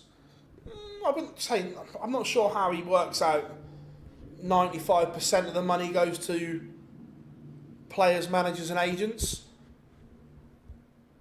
Don't get me wrong, they do get massively overpaid agents, I'm not saying they don't, but I'm not sure how 95% of all money in football goes to them.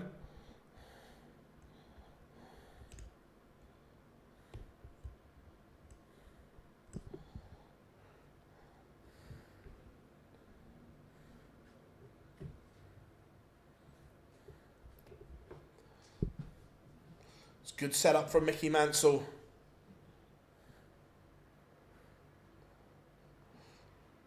Humphries just needs to leave this handy in case Mickey misses, which he does.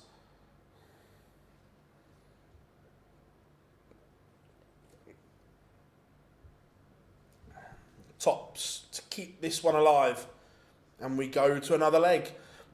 In fairness, I don't mind Simon Jordan. Some of the stuff he talks about, I actually quite like, and he has got a fair bit of knowledge in terms of like the business side of it and so on. I don't mind Simon Jordan on some stuff. On other stuff, he hasn't got a clue. But some of the stuff, I don't mind Simon Jordan on some of it. His book's actually very good. I've read his book.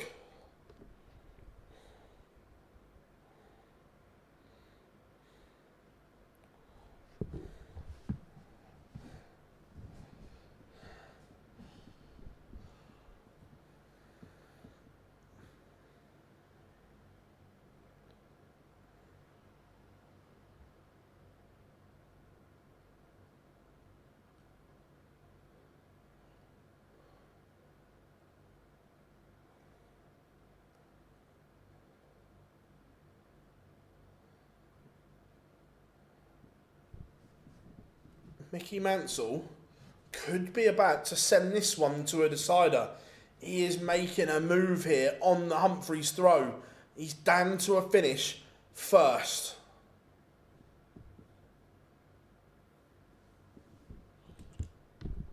Humphries needs another treble. Doesn't find one. Mickey Mansell is going to get a break-back chance here. Bullseye. To send us to a decider, he's missed. But there's no guarantee this goes. There's some good points in the chat room. We'll come back to them in a second. You guys are on fire today. Humphries. Double 19. He's missed a match start. He has had a match start. Mansell would go favourite if he takes out the 25. He has the darts in the decider. The world number one might be in danger. Oh, Mickey. Does Humphries split or go straight for it? It's gone straight for it. Bold. But that's the danger. Mickey Mansell breathes again. He is about to break Cool Hand Luke and go to the decider. 5-5, he has the darts. Phil, Chelsea are going to win the quadruple. Connor, but I can assure you they're not. They are not in the same league as PSG, Real Madrid, Man City, Liverpool. Not even close.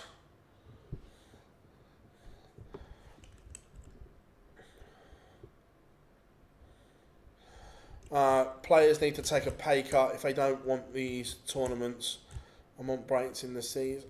Yes and no. Look, football needs to be held accountable.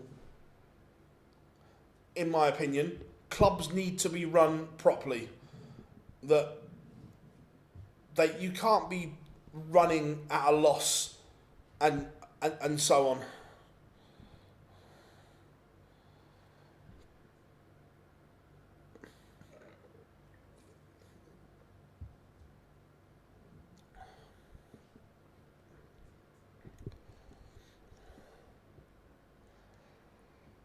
Humphries needs another 2 treble visit here. It's a slight lead. I wouldn't say it's a chance yet.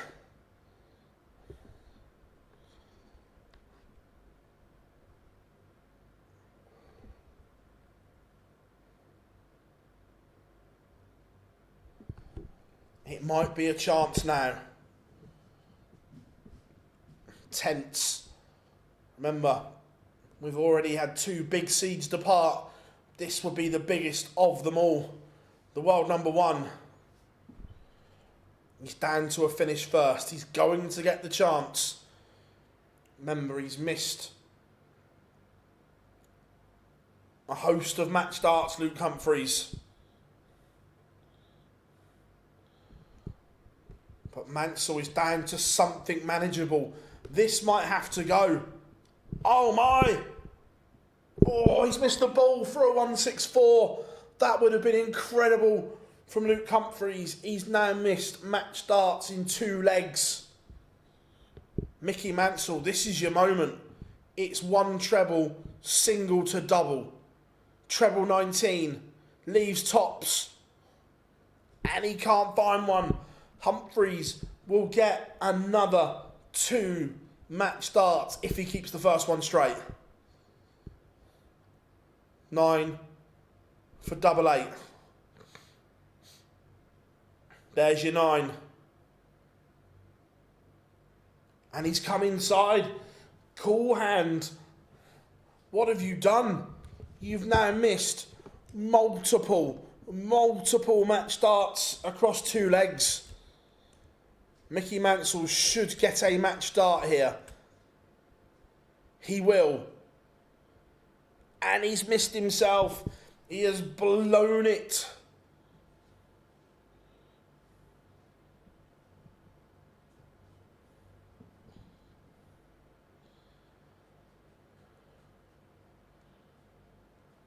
And Luke Humphries is over the line. Whew, that was a little bit too nervous for Cool Hand, but he's over the line. Mickey Mansell will think, what if? How close was his dart at tops? Not really close enough. And Humphries, let's see the pictures.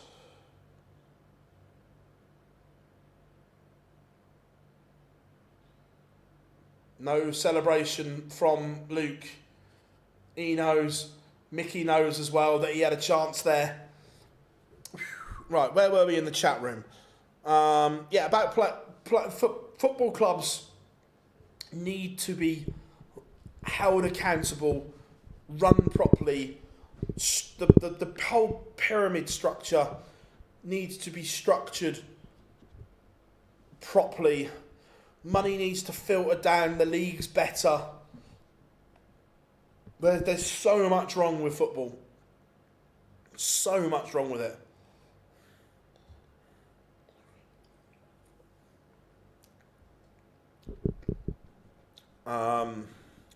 Someone said, will Luke Littler be richer than Phil Taylor in 5 years? It depends on a lot of things.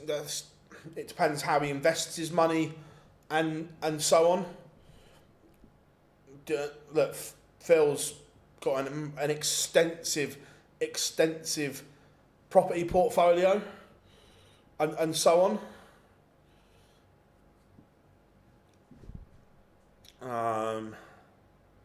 Tomorrow, mate. So tomorrow we've got the last 16 in the afternoon, and then tomorrow night quarterfinals, semi-final, and final, all in one session.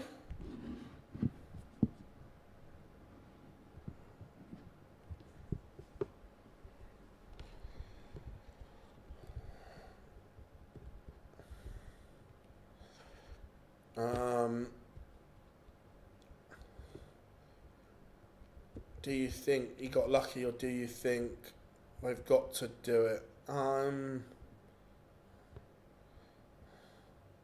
mean, do you think Luke Humphries got a bit nervous? No, I don't think so. Just one of those ones. Sometimes it doesn't go.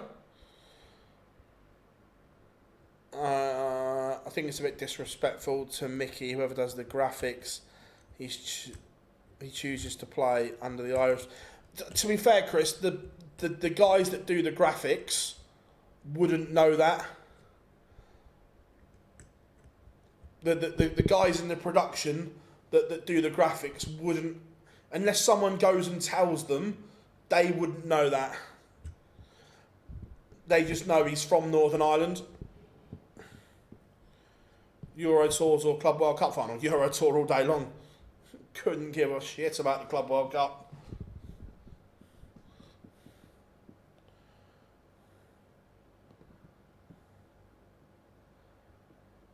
But won't it, like, on the rankings and everything, say Ireland? No, because it still says Northern Ireland, but has the Irish flag.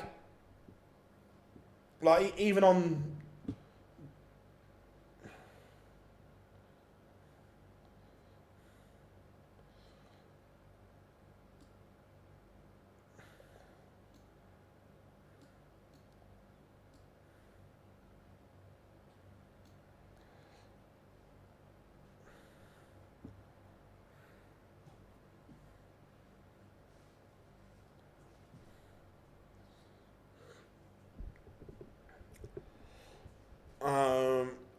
Phil, one last ever sporting event for your life, what is it?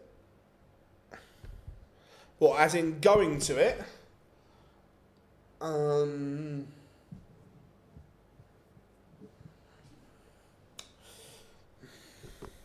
know. I'd love to go to...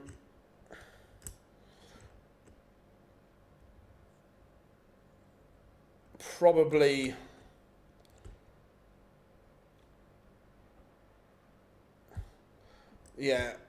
one last event you can ever go in any sport. The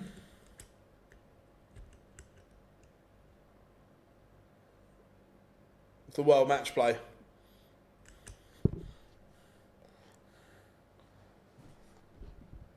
His PDPA entry as a Northern Ireland flag. Yeah, so this has all come about because on Dart Connect, the players had to make their own profile, and Mickey chose to use the Republic flag. But obviously he's still from Northern Ireland, but he chose to use the Republic flag. This is where this has all come from.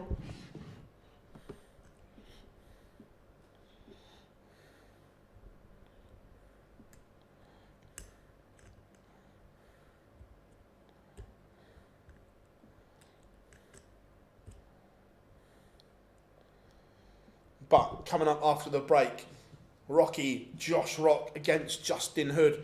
Can Justin Hood replicate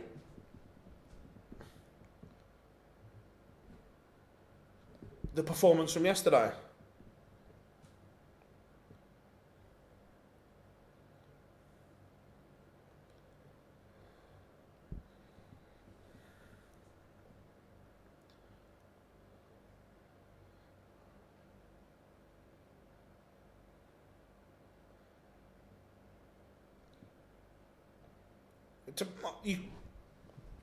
The flag could be changed, but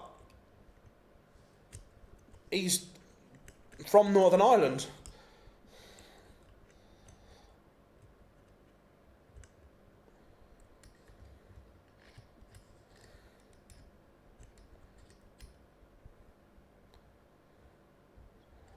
Oh, and Chris, by the way, I did some digging about your WDF thing about changing nationalities. Let me get the word in.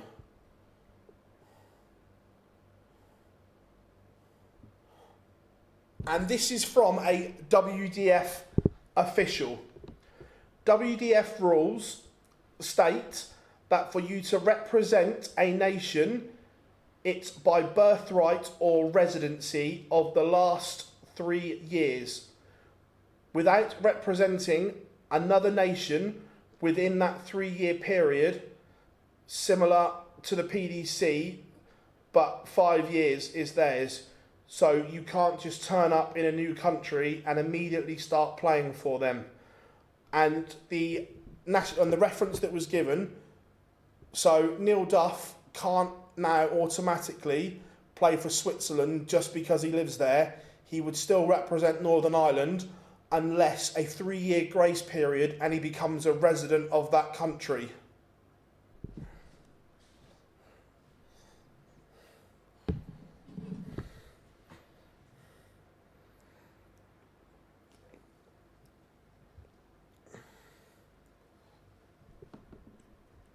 I would guess so, but that come from an official.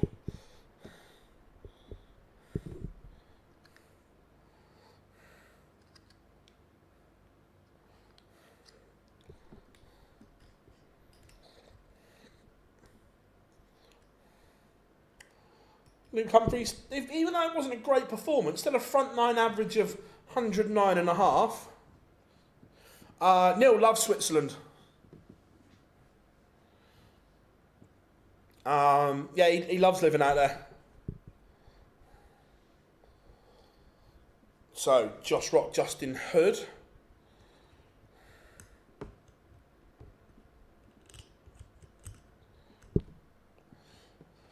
Top 7 in the Premier League. Until the transfer window's shut, I don't know.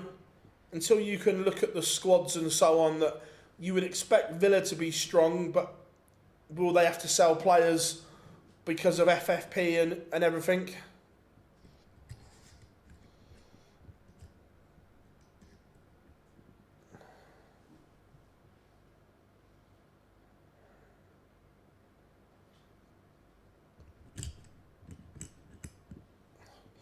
Right, Swiss Phil about to get the players on. Justin Hood will walk first.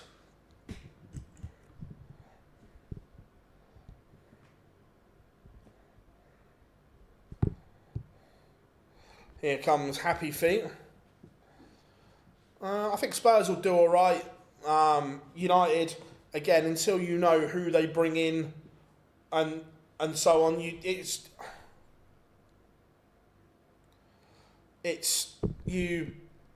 can't make any judgment until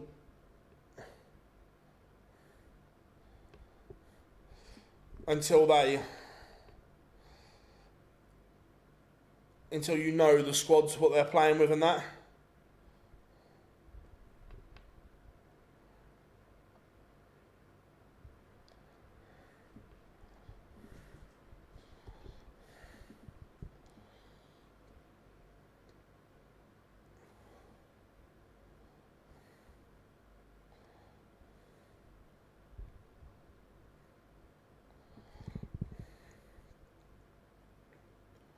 But he played really well yesterday, Hood. He's got to back that up again today.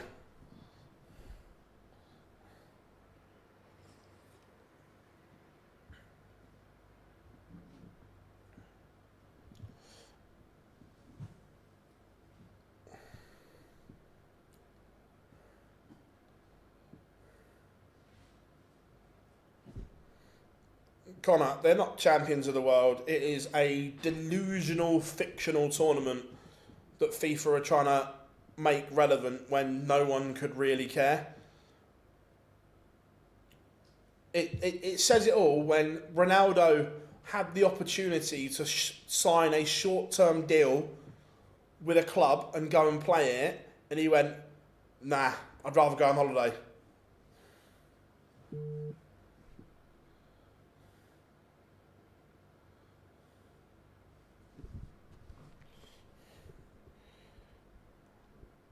What's my favourite takeaway? Chinese all day.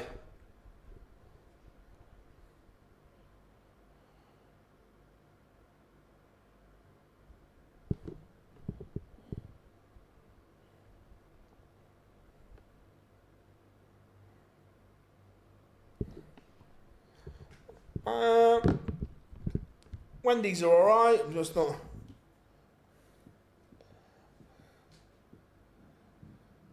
Could he actually get into the... That's a good point. I didn't... Is that still hanging over him?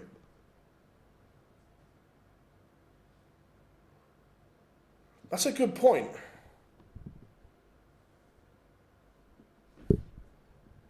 Yeah, I'm not sure if that's still hanging over him or not.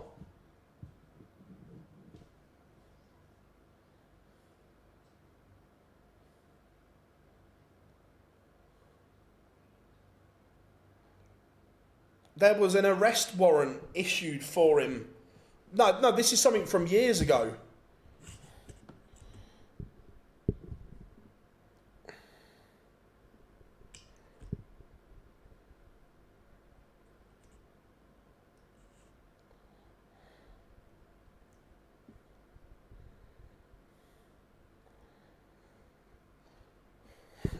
Correct, Stephen, correct.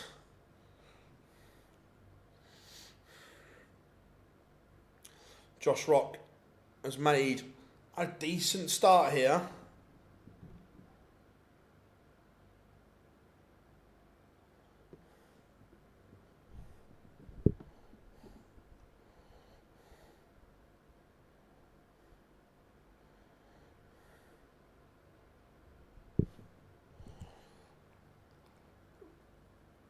Remember, Justin Hood made a slowish start against Cullen for the first 3 legs and then blitzed out the blocks.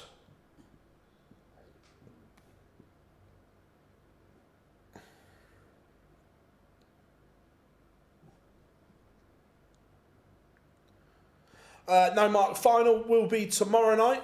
So tomorrow afternoon is the last 16, and then tomorrow night will be quarter-final, semi-final and final. Josh Rock takes the opener.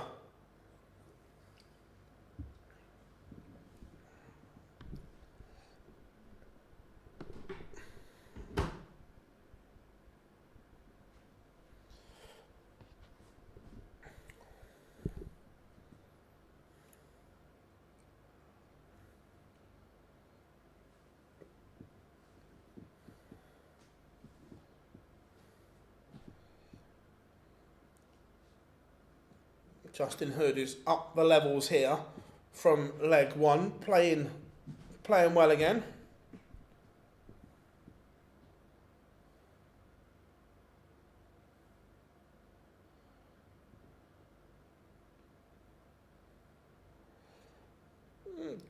But Chris, you don't know that until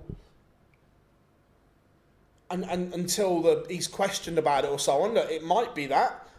Granted, but it might not be.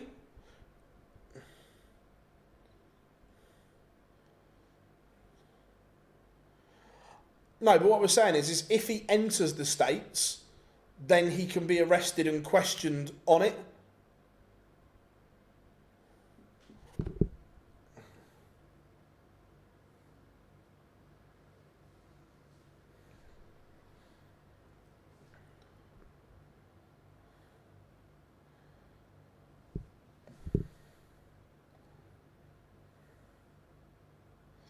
But it works differently in America because you can settle out of court, but the state can still investigate it.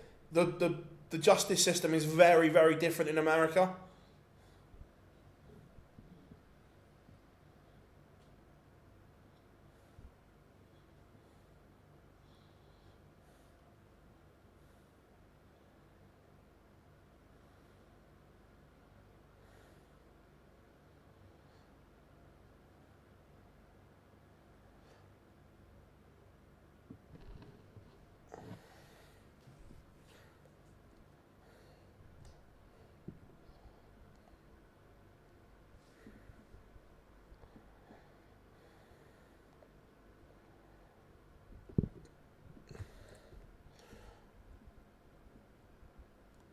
Stephen, it's from years ago when Ronaldo was accused of something when he was on holiday in America. Oh, look, everyone is innocent until proven guilty, 100%. However, you still have to be questioned on those alleged offences to prove you're innocent, which is what we're saying, is that if he went back, the likelihood is he would be questioned on those offences. Yeah, but the justice system is completely different in America.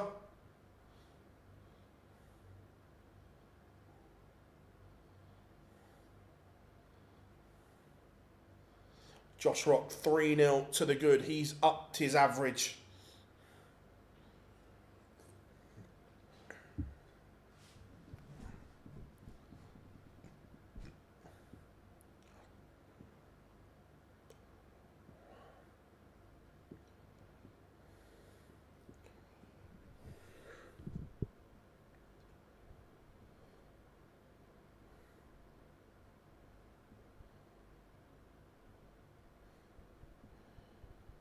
This is good from Rock. Hood has had his moments, but can't quite replicate.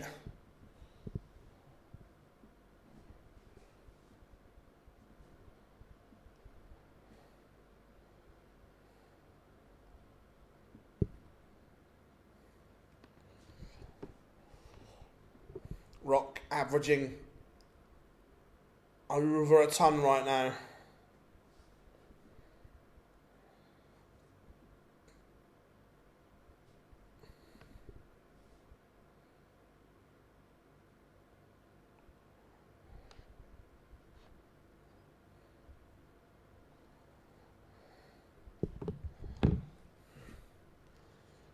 Justin Hood, this 156 may have to go. It's not going to, but Josh Rock.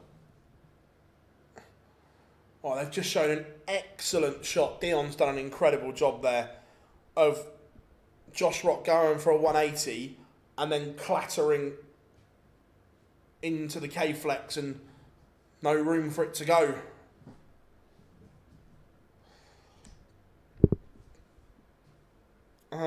They'll do all right. Potentially, I think two of them have the capabilities of winning it.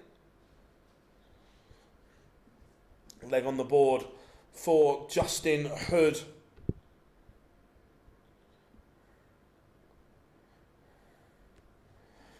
Dion's the director for Keytown. He is the best director in darts by an absolute mile. He is incredible.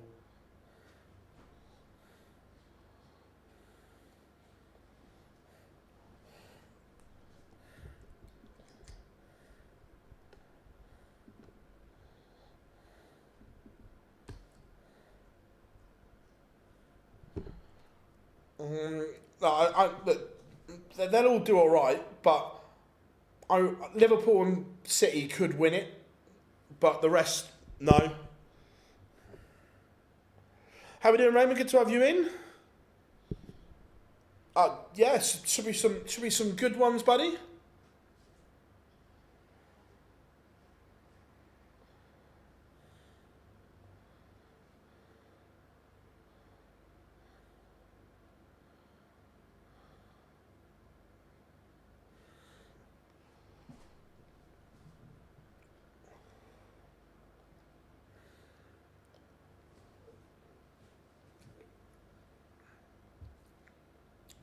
Again, Connor, you're not good enough to win the Champions League.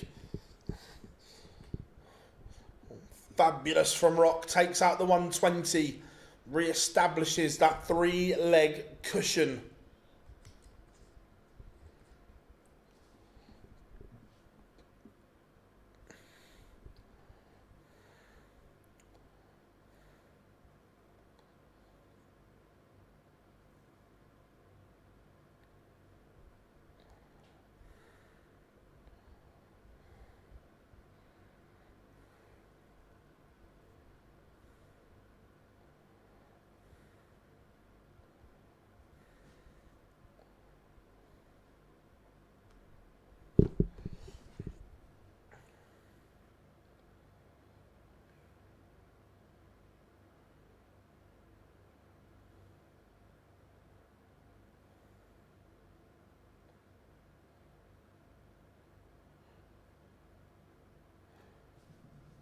Yeah, and although I have massive sympathy for Palace, they should have taken precautions before the deadline. Look, the idiot that runs Forest, Makanakis or whatever his name is an absolute bellend. However, they took precautions to protect both Olympiacos and Nottingham Forest. Palace didn't take those precautions, and they should have done.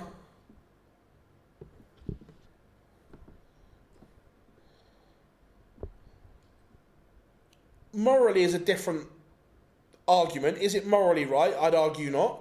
Is it right? Technically, Palace have broken the rules. By the way, I don't agree with it. I think they should be allowed to play.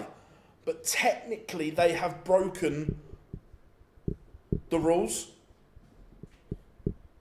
So there is a punishment and a consequence that comes to that. Do I think they should have been demoted? No, I don't. But they also should have took precautions themselves.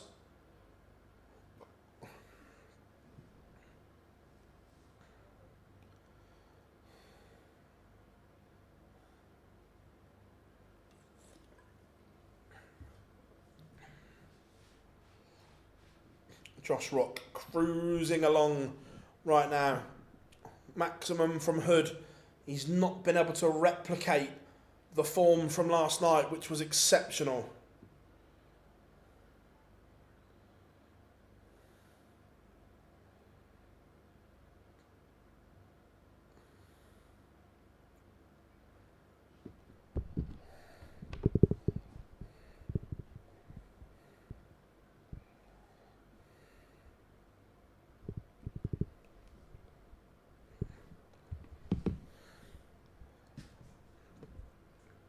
Right, has he got a champagne shot in him to save the day?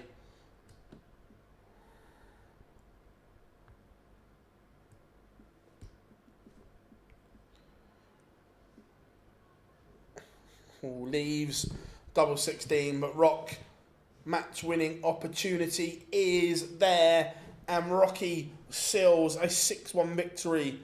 Ton-topping average for him. That's very, very good from Rock as he prepares for the World Match Play off the back of the World Cup. We'll go there full of confidence.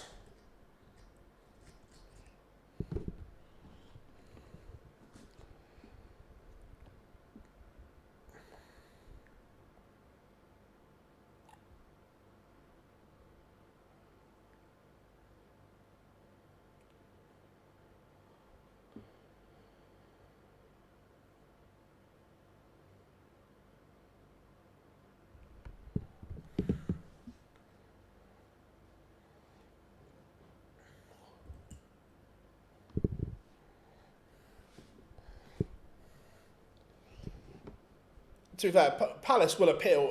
It'll be interesting to see if that appeal stands up or whatever.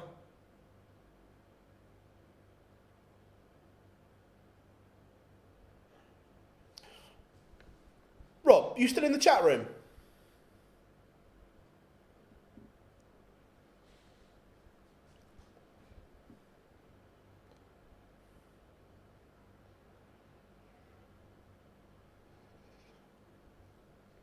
So Rocky going to have a chat with Swiss Phil.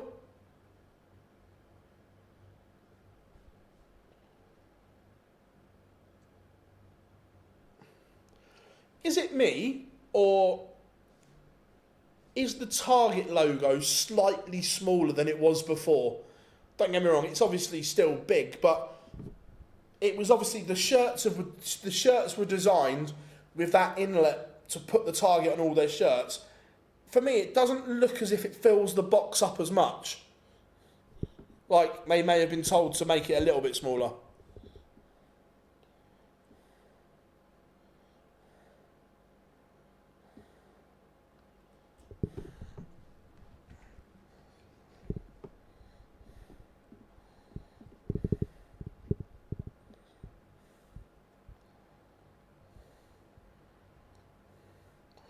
I thought I noticed it on Bunting's shirt as well that it didn't fill the box as much. Palace and Forest never get European football. Some will want, not the others want. Do you want to play the biggest European teams or have a great chance of winning the Conference League? I think the fans will want to go to the best grounds possible. They'll want to go to the big cities and not some of the places that you have to in the Conference League.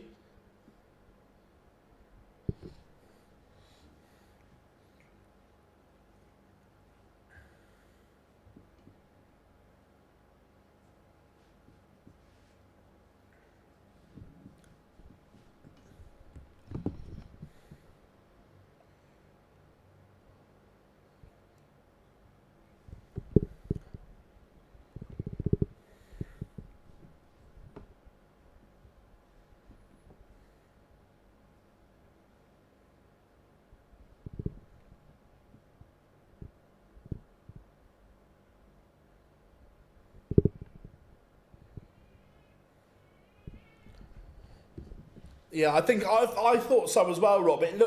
It just caught my eye that I could see more of the shirt and the box than before.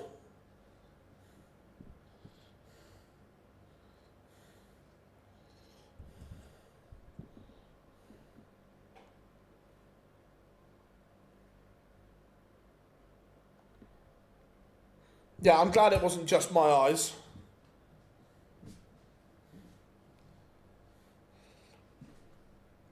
I meant to say earlier that I noticed it on the Bunting shirt because the red, the contrast against the black, I could see more.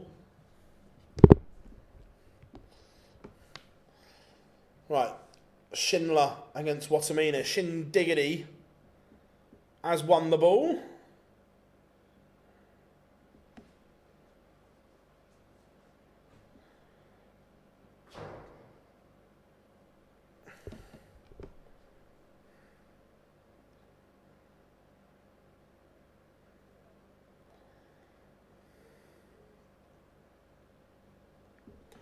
So what are we saying? Shindy or Wattimena?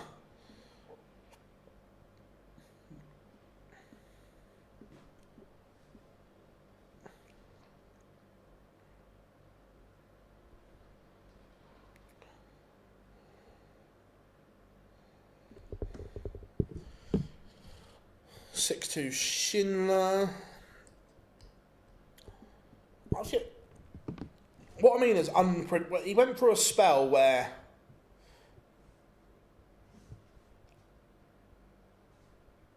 he couldn't miss, but now it's not quite as consistent.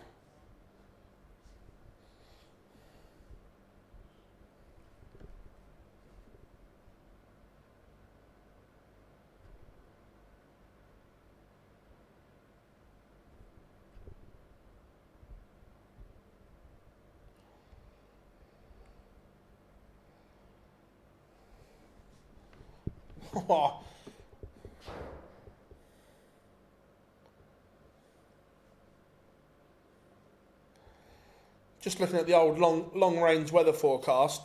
Blackpool, Friday, Saturday, Sunday, Monday, rain. Ginger friendly.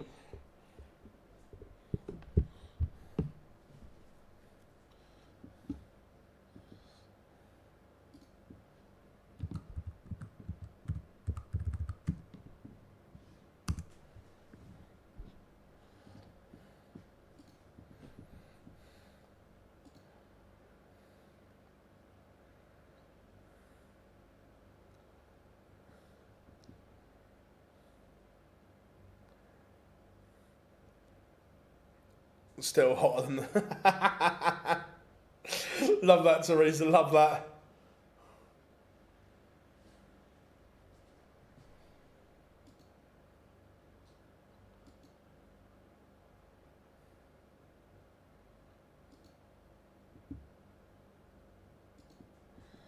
Right, pictures are back.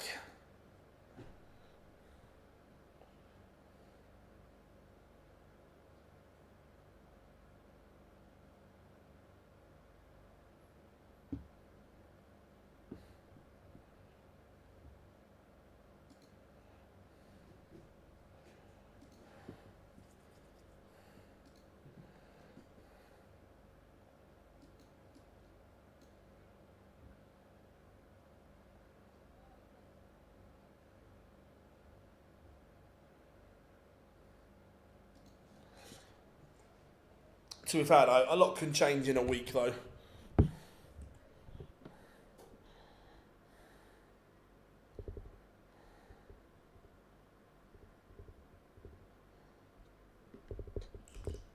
Right, 3 games to go still. Schindler, Wattimena, Aspinall, Pietreczko and Dobey van Duijvenbode.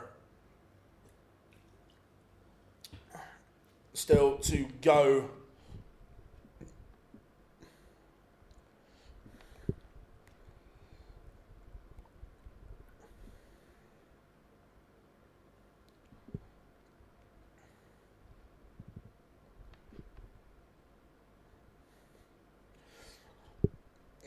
I've literally just flicked open my Instagram quickly. Guess who's at Trilogy in Blackpool tonight? What a warm-up this would be.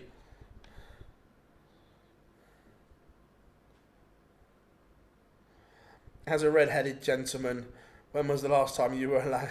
Oh, Stephen. Oh. Ginger-friendly weather has not been here recently.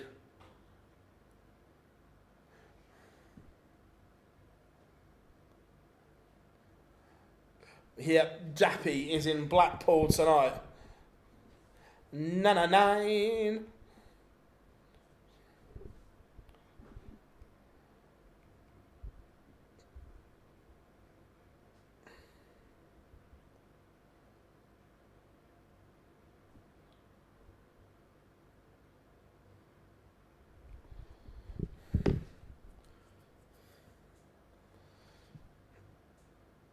Yeah, Josh Rock playing really, really well, Muchos.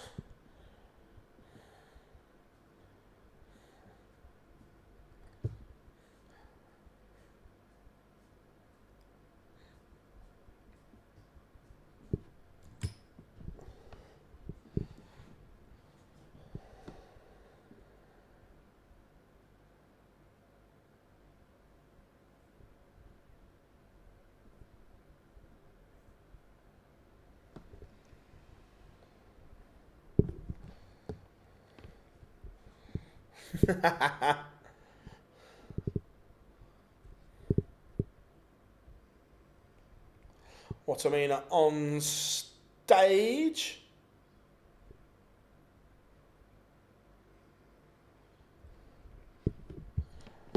So here we go. Time for Shindiggity. Not a fan of Schindler's walk on for the Euro Tour.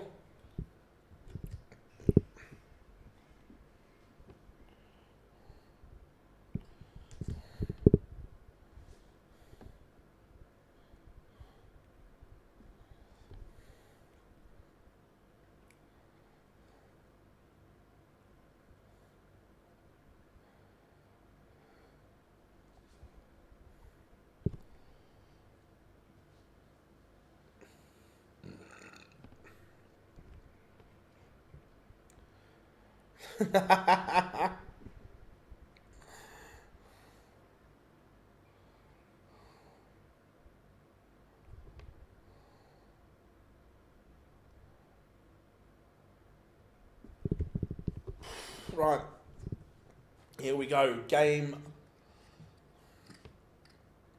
number 6 of 8.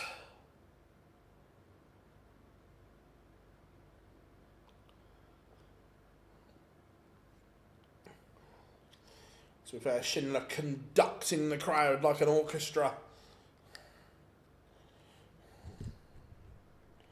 I think Jermaine was enjoying it as well.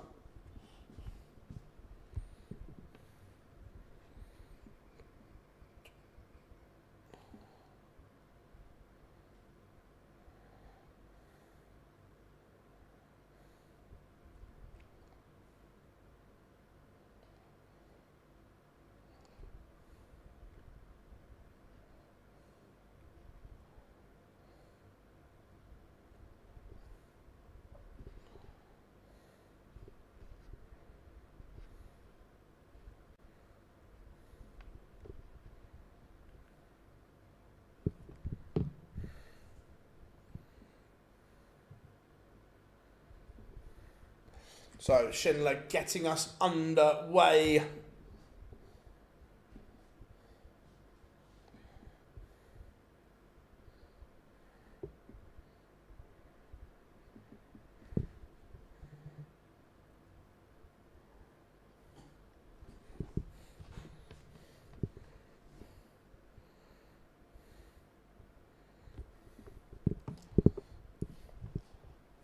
confident start from... No, not a very confident start from both.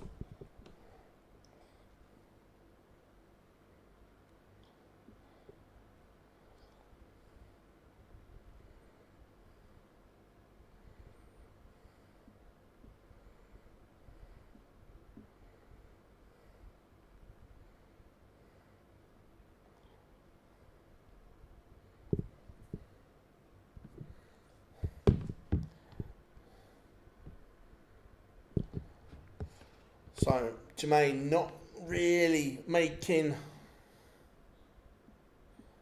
any inroad to the Schindler throw in game number 1 here.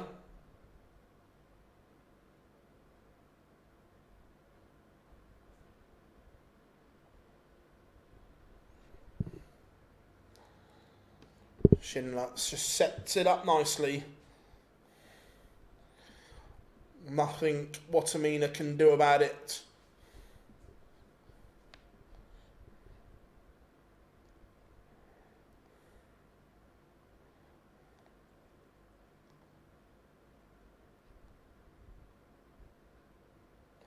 And 1-0 to Shin Diggity.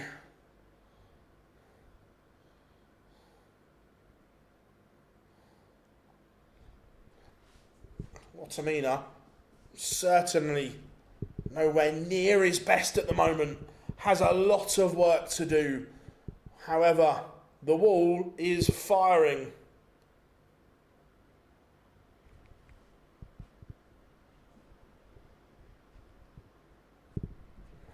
How are we doing, Great Showman? Hope you are good.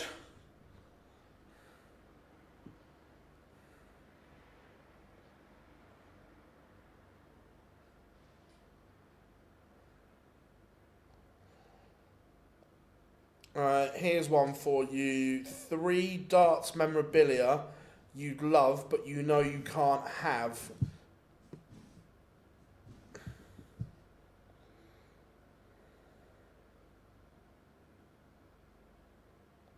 To be fair, one of them, if I offered them enough, I might be able to get on that. I don't know if it'd be in there, but I know I know who's got Gary Anderson's darts from his first World Championship. But right, what would I have? See, there's a couple of quirky bits as well. There's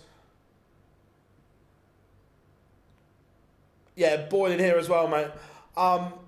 Like the board that Jamie Lewis has got, that I wouldn't want it, but it's quite quirky. When Phil beat him in the final, he signed the back of the board and signed it 16.5. That's quite quirky, but no, right, for me, MBG's Old Faithfuls, 100%, because they are the most successful set of darts ever, and probably that ever will be. So, I'd say, MBG's Old Faithful darts, 100%. That would be top of my list. I'd like to find the MVG pink shirt from back in the day as well.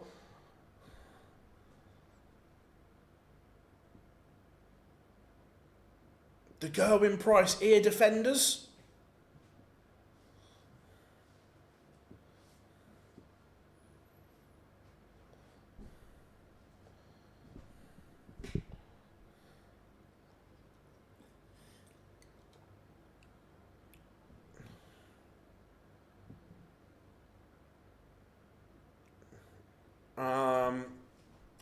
The News of the World trophy. Hayfield, does Schindler, why does Baetens pass?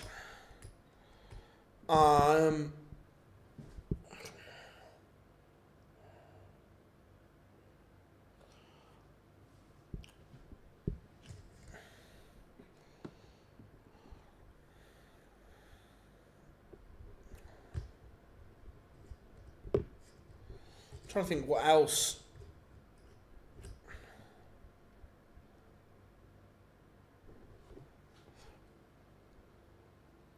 to be fair, the match used darts from Phil Taylor's 2-9 darters, someone probably has them because Phil doesn't keep any memorabilia. I remember when I was chatting to him about this. He doesn't keep any memorabilia. So someone has those darts.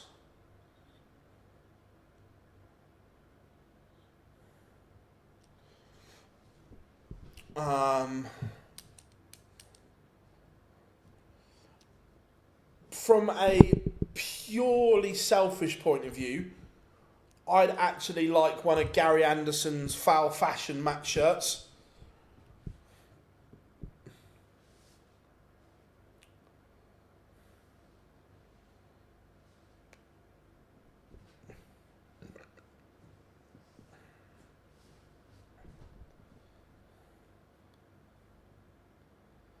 Bobby George, the old candelabra. So Schindler misses a chance to break here, and Wattimena does tidy it up. There's a chance there, and Schindler has not taken it.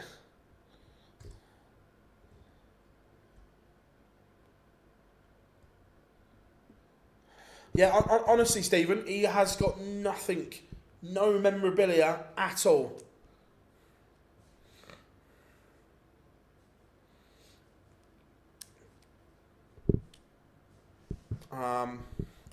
But yeah, my definitive top three, number one is definitely Michael van Gerwen's Old Faithfuls. Just because they are the most successful set of darts ever. A Gary Anderson foul fashion match shirt.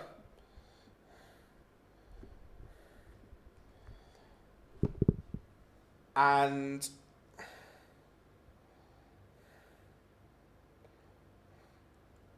I would say the match board from the 07 final. 180.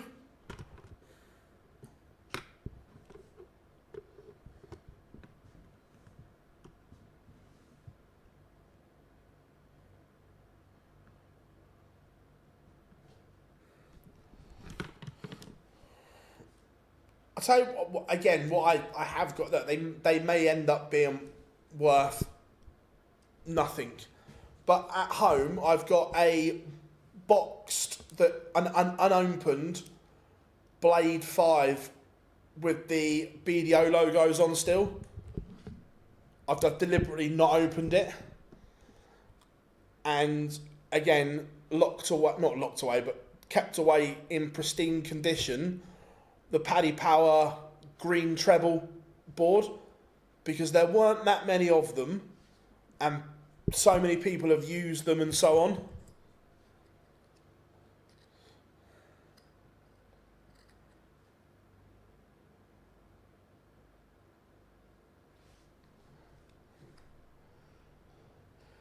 Surely a Wolfie shirt. I've got a Wolfie shirt, mate.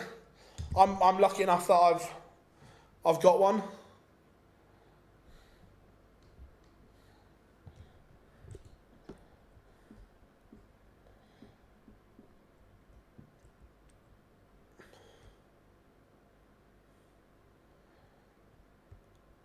Is that a green treble up in Macy's? No, I think it's just a normal board, Rob. I didn't. I'll double check because I'm up there again shortly. No worries, Stephen. No worries. Again, consistent here from Schindler, averaging 98, playing well.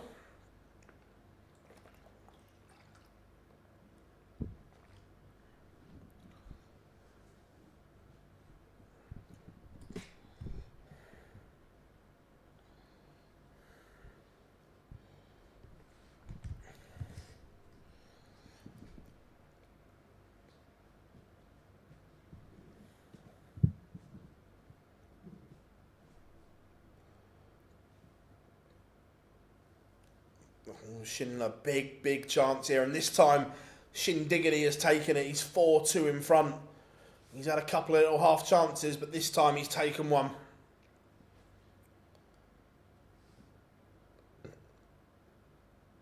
Well, I didn't look, to be fair. But yeah, I've still got my green treble board not touched in immaculate. But I say, yeah, I've got an unopened BDO Blade 5.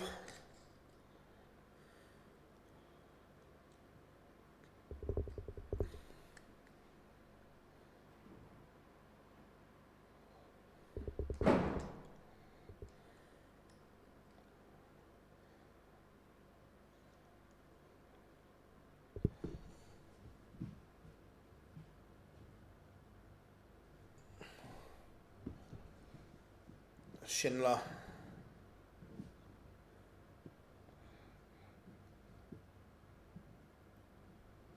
Just in control at the moment.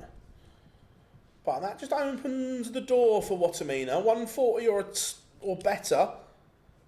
That gives him a glimmer.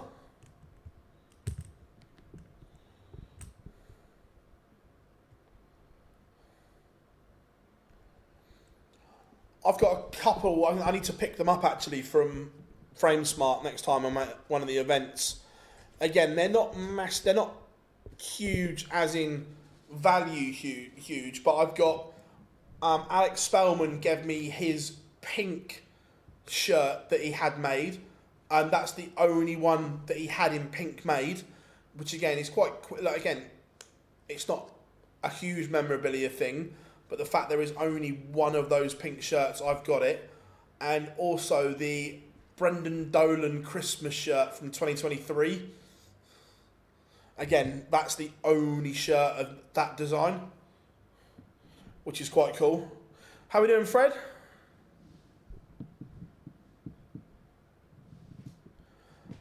Five, two. I'm not sure why they don't do it anymore. I was lucky enough to go to one.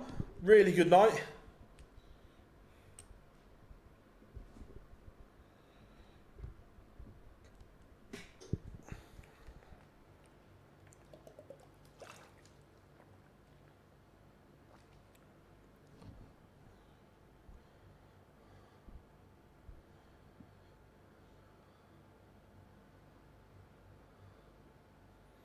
I've got the 2023 one. I've just had it framed. I just need to pick it up.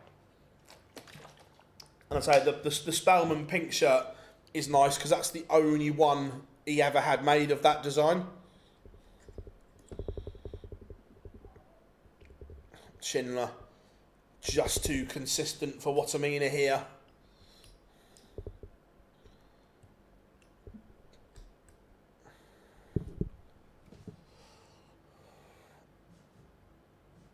Any idea where MVG's Masters shirt is? Yes, someone bought it for quite a decent amount of money. One of the MVG collectors.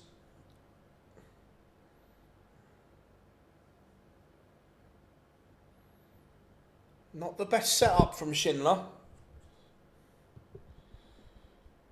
Wattimena missed double 12 for a 141. That's come from nowhere. I'm not sure if it was raffled or just, I don't know. But I know one of the collectors has got it.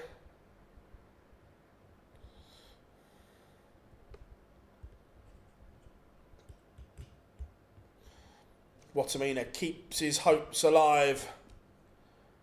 Phil, my mum loves Wattimena. Damn, nothing wrong with that. Everyone's got to have a favourite.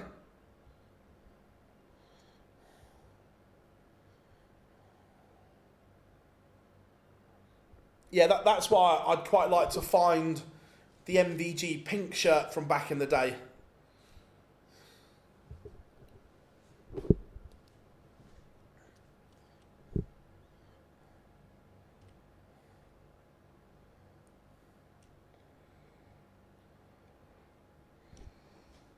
I know they went under auction, but the original Masters trophies are still incredible. To be fair, Matt Ward has actually got quite a lot of the PDC original trophies.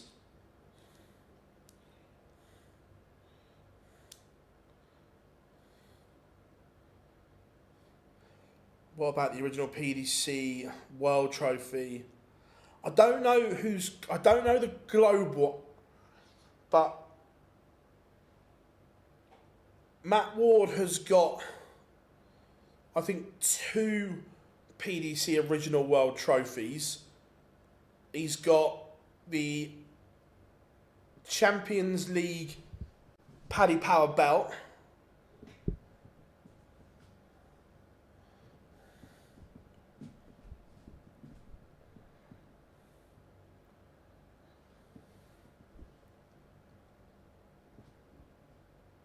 So, double 16 to win it.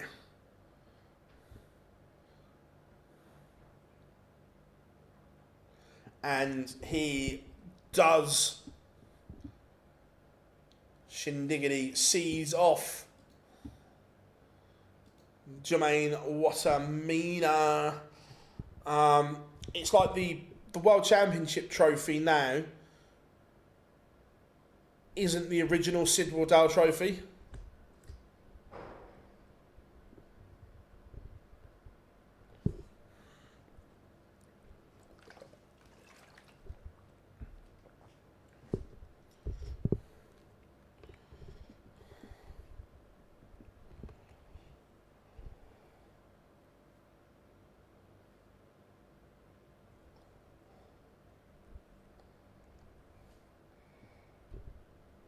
Well, yeah, that's one of the giveaways, Rob, that you go, the first few years, people struggled to lift it with 2 hands, and now you've seen them hoisting it up with 1 hand. How are we doing, Higgy? Good to have you in, buddy.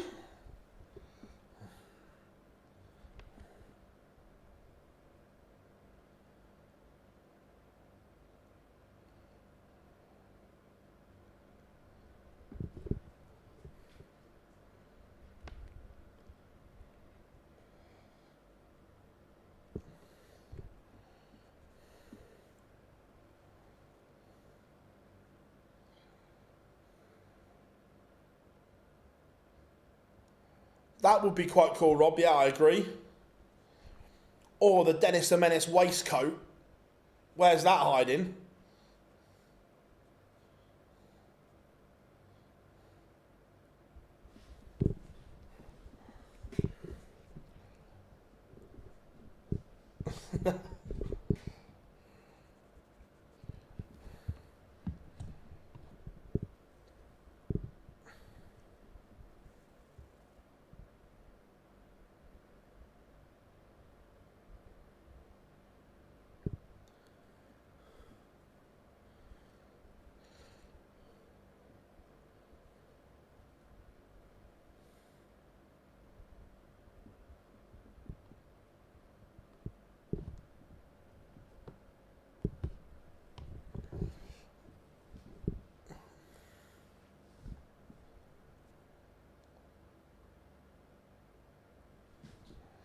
Right, Ricardo Pietreczko has won the ball against Nathan Aspinall, which is coming next.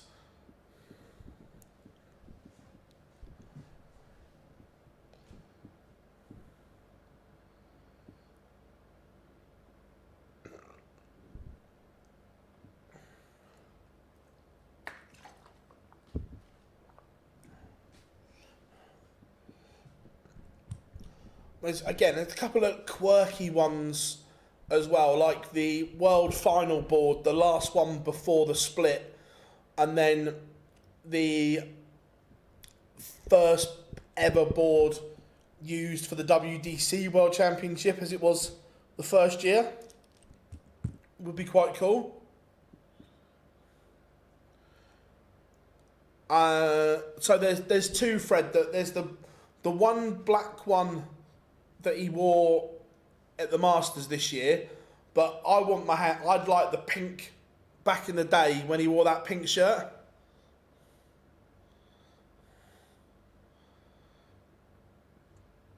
First ever Premier League board. Yeah, that'd be a good one as well, Muchos.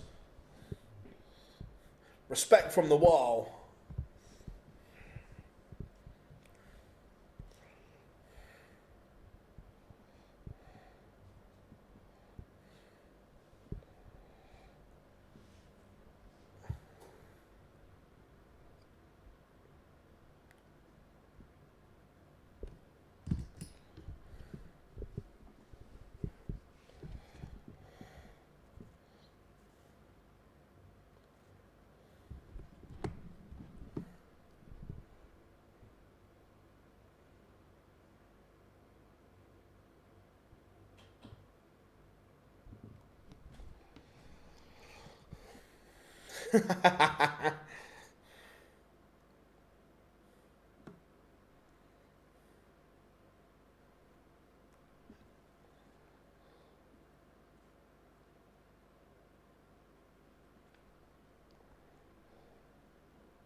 Aspinall called Pietreczko an odd character. You heard this? Yeah, I was part of the press conference, but he did also say that he's a very good player. He just called him an odd character, which I think is fine.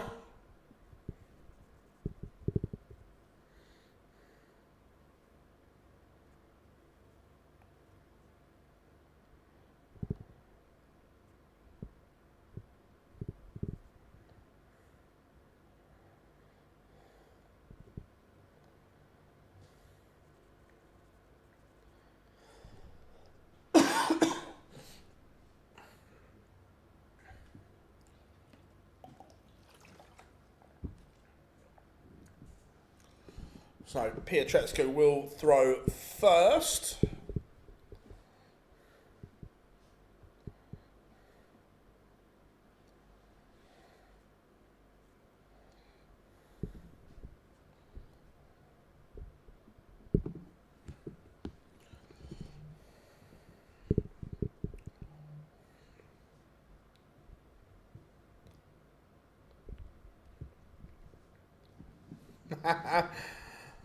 I told you, it's huge.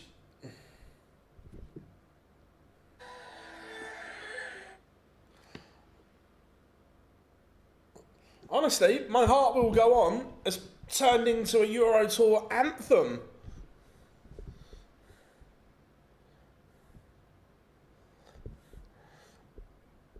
Match worn darts from back in the day, Eric, jockey, yeah, 100%.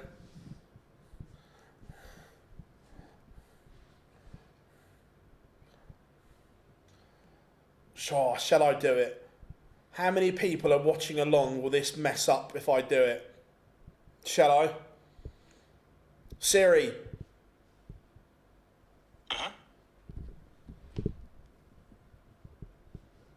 Oh no, actually, most people. Alexa, play Mr. Brightside.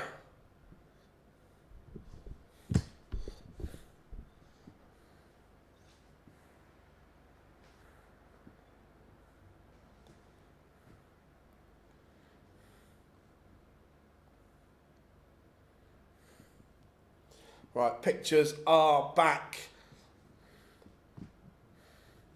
Yeah, Wattimena's front nine average, only 91 there. See, look, everyone's loving a bit of Titanic, bit of Celine.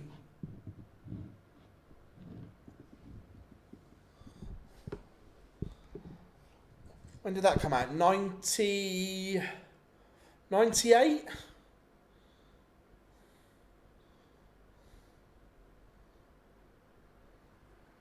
They're loving it. Look at them.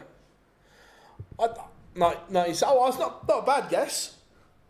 See, I told you all a while ago that it was an anthem on the Euro Tour. Now you're all seeing it firsthand. You all thought I was mad.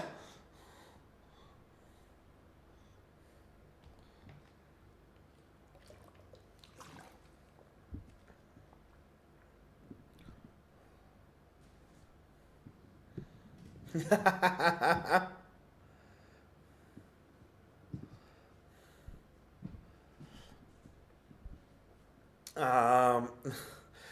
tell you what is weird, how fast love the Titanic even though it's sunk. Guys, anywhere I can watch the upcoming Aspinall game for free. If you've got a bookmaker account, you don't have to have a bet. If you've got a bookmaker account with some funds in it, you can watch it there.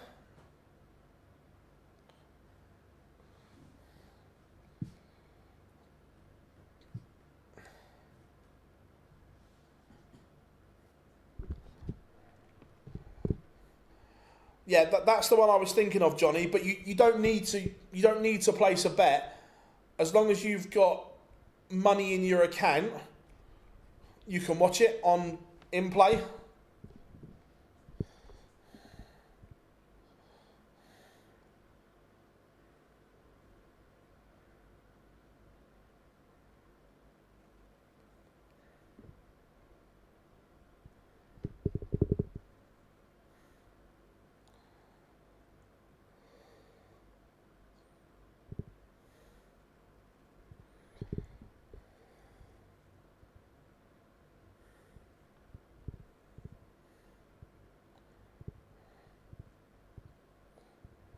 So here comes the Asp.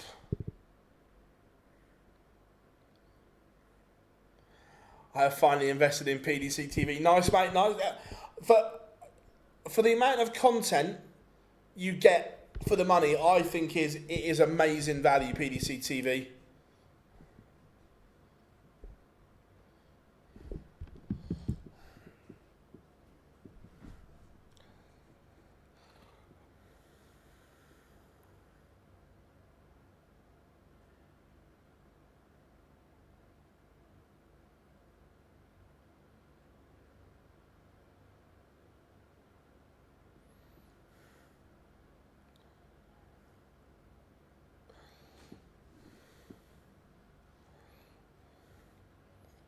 Right, Aspinall on stage, so we are ready to rock and roll.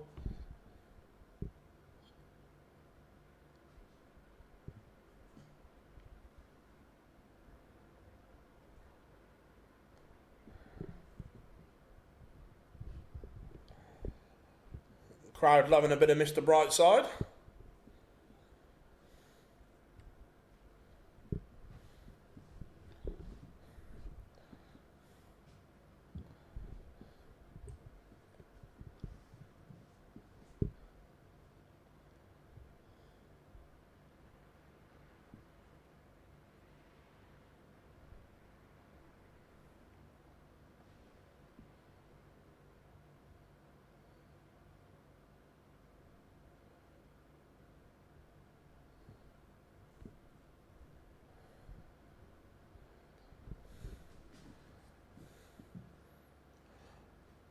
Pink T. So Google Michael Van Gerwen against Aaron Monk World Youth Final, Fred.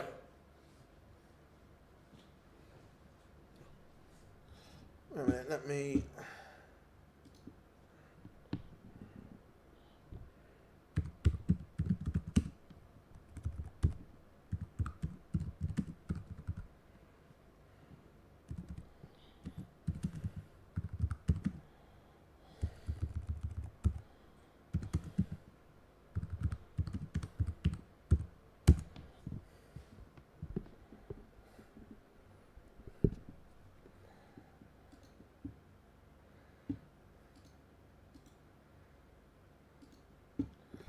Here you go, Fred.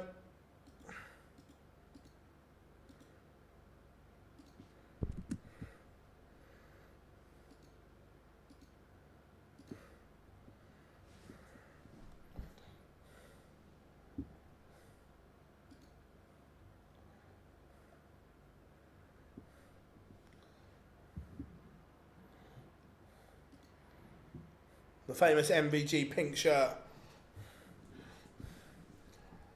Aspinall has the Pietreczko throw under the cosh. 180.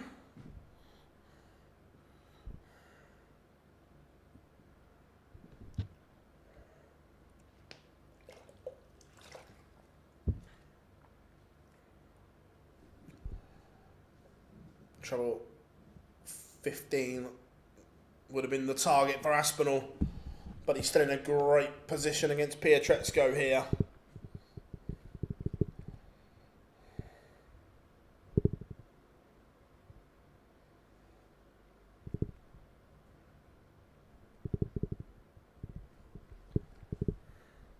So 52 for a break in leg one for Nathan Aspinall, 2 at double 16.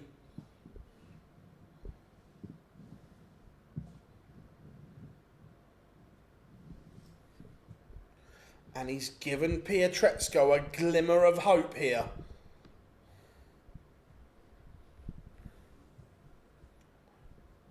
Can he find a treble to leave the ball?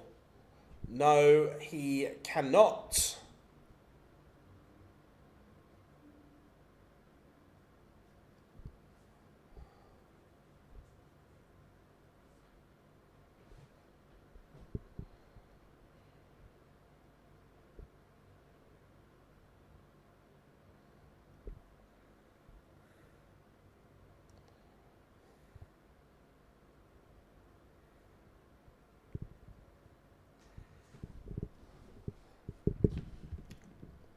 Aspinall fairly comfortable at the moment. Yeah, 100%. The Germans love a bit of Celine.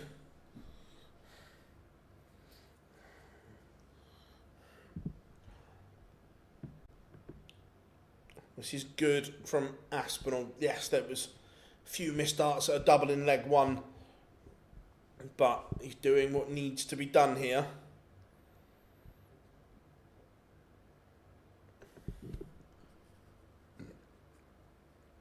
Pietreczko well off the pace, only averaging 78. He has a lot of work to do here.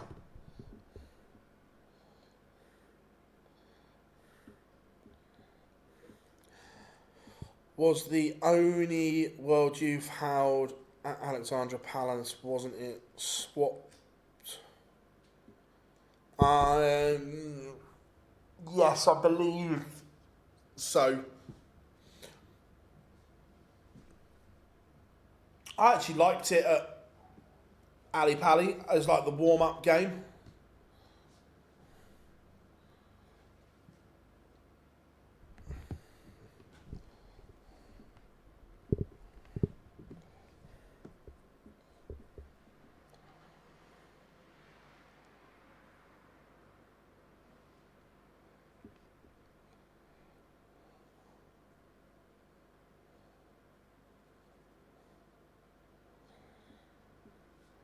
Two 2-0, Aspinall leads. And at the moment, it is one-way traffic. Pietreczko is not in this game.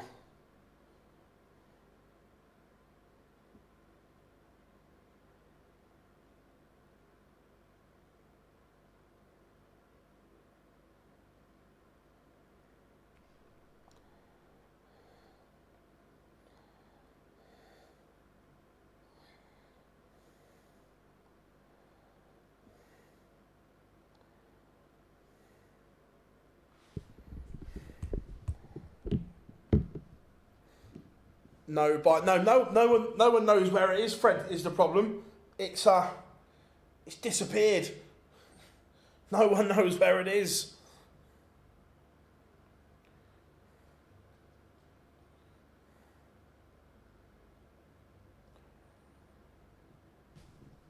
Nathan Aspinall. Big visit here, and he's looking at a double break. Double break is on. Aspinall, this is good.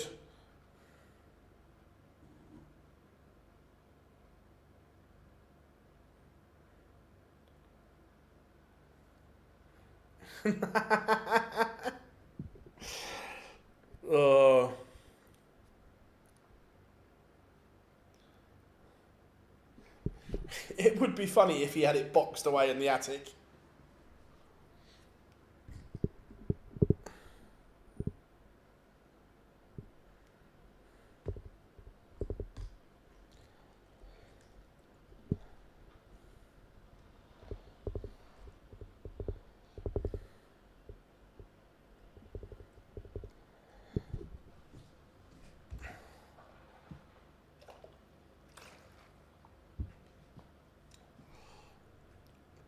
Big moments here, and Aspinall has seized it. 3-0, double break of throw for the Asp. He's averaging 107 right now. How are we doing, buddy? Hope you're good.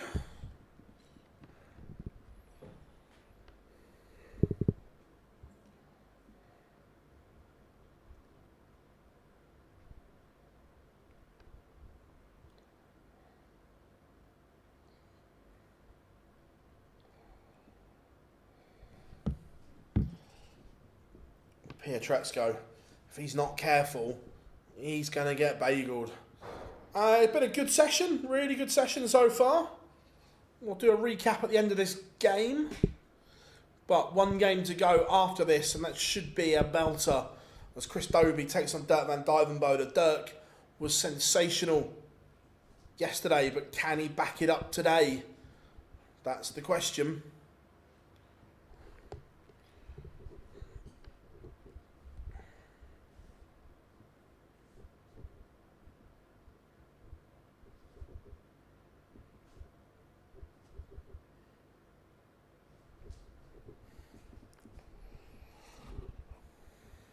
Yeah, Pietreczko, it's not great.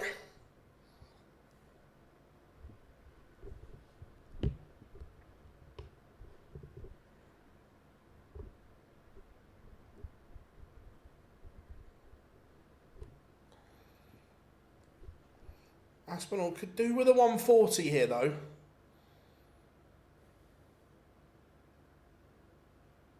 Ton, it will do as long as this isn't huge from Ricardo.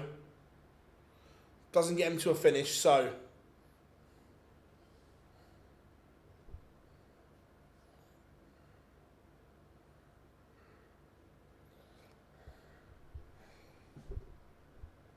Again, doesn't want to be dry here. Uses the ball, that's okay. But 2 treble visit puts pressure on this. Well, we know Aspinall is still in control here. But that was the danger. Ricardo leaves double 18.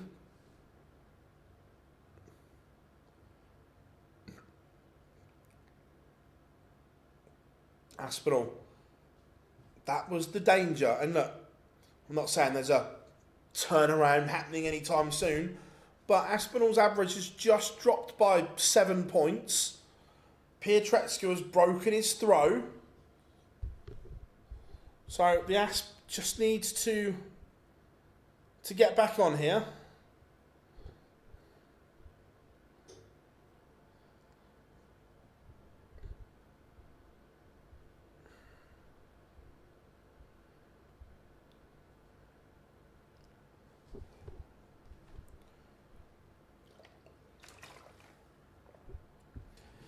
Yeah, look, Nathan's a cracking lad. Really, really top guy. Look, he's battled and worked so hard to get back to the position he's in.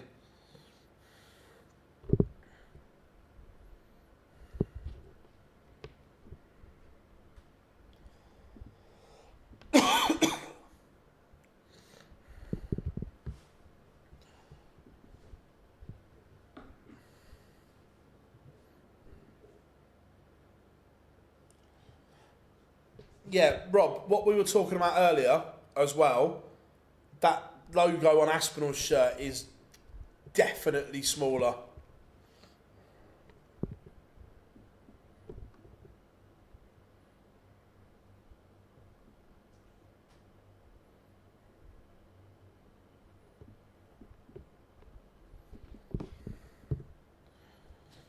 Yeah, it stands out on the Aspinall shirt massively.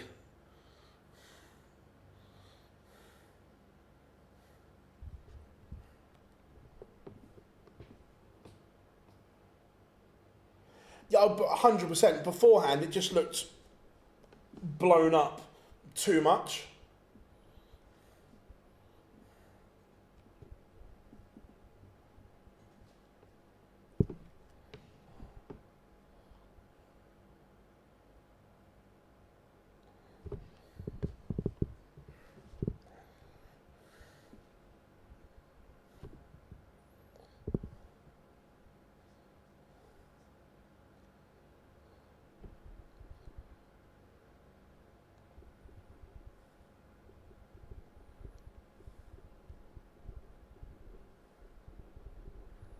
Oh, that's good from Aspinall, the 118.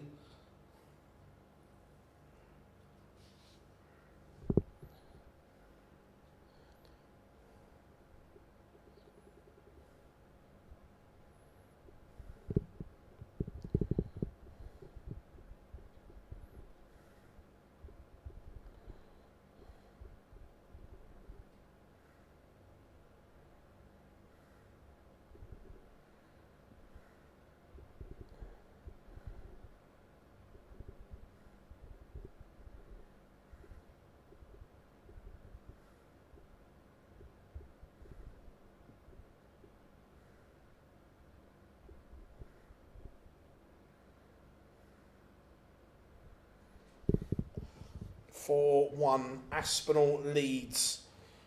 Good finish that as well. Just keeping Pietreczko at bay. I am a Tottenham fan.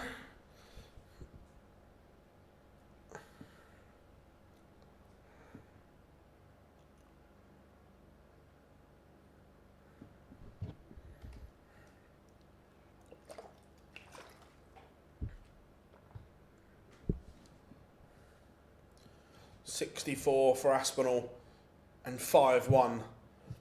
He has been clinical so far.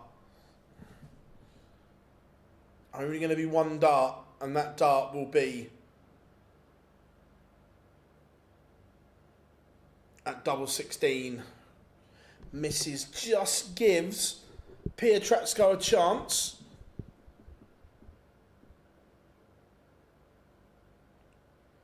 And he takes it back to 2-4. Am I excited about Frank? He wasn't my first choice.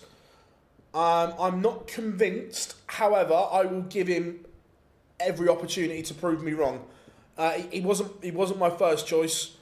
But now he's got the job. I'll get behind him, and I hope he does well.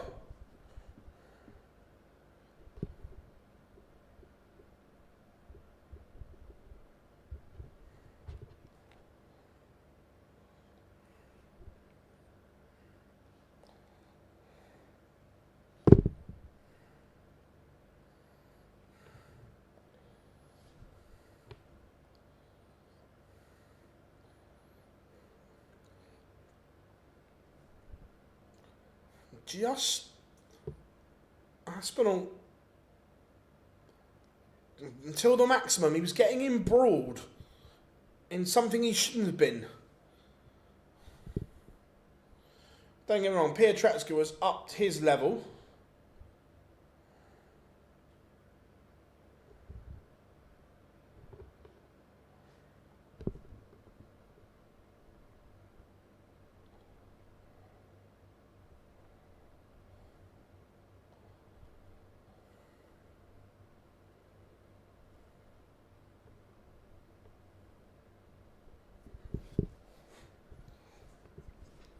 You feel this has to go. Otherwise, Pietreczko will have his tail up.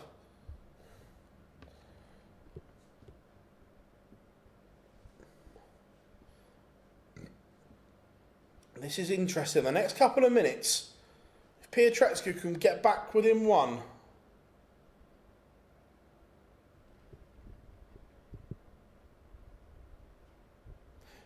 And he is back within one.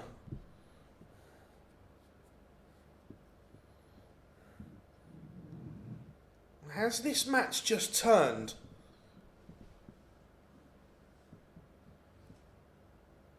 Pietreczko looked dead and buried. Now,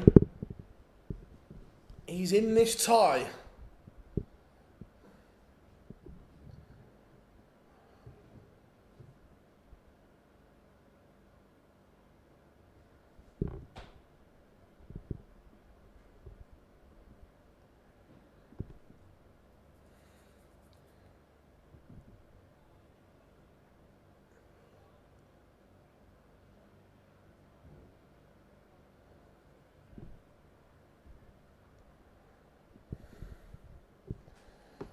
Aspinall's in trouble here.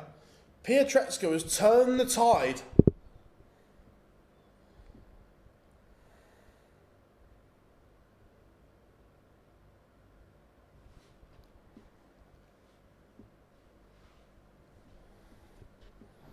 Aspinall needs something, but the 180 isn't enough. Doesn't get him to a finish. Pietreczko still... I was about to say, don't need to go for it. And doesn't. This is to break back and go 4-all. Look, two things have happened here. One, Aspinall's level has dropped. The other, Pietreczko has improved dramatically.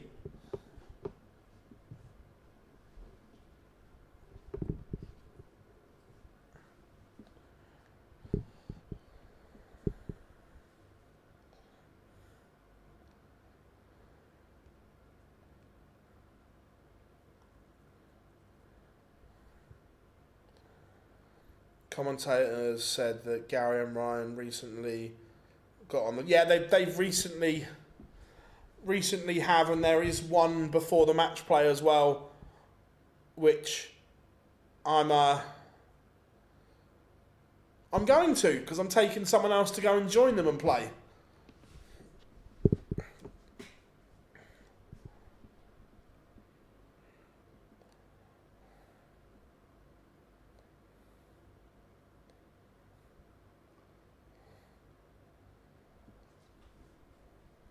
Aspinall needs to recompose.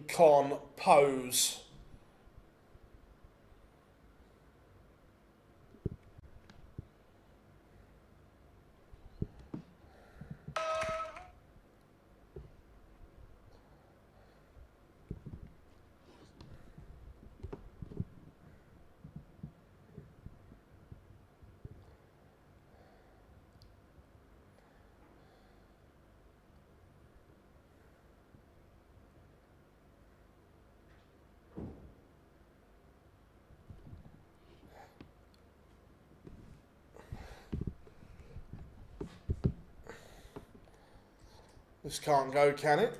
It can. It's... Yeah, he's absolutely embroiled in a game here. And Pietreczko has his tail up. Oh, that's fabulous, mate. What do they... They just kick shit out of each other, basically. Yeah, I'm going on Wednesday and taking someone down to practice with them.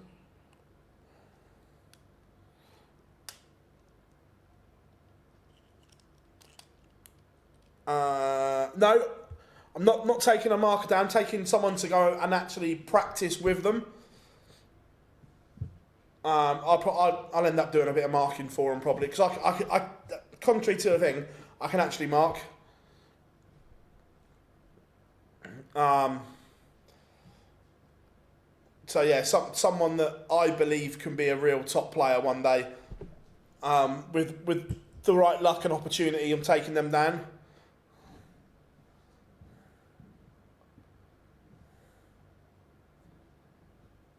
This is massive. Oh my. Aspinall, he's blown the chance to go back in front. This will hurt. If this goes...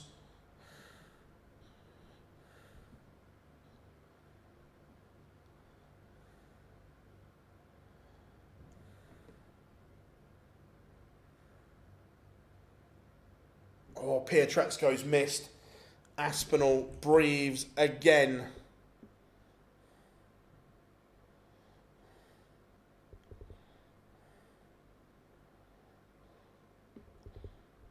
This is massive. And Aspinall holds his nerve. He will now throw for the match. But this game, where did it all turn? It's been embroiled.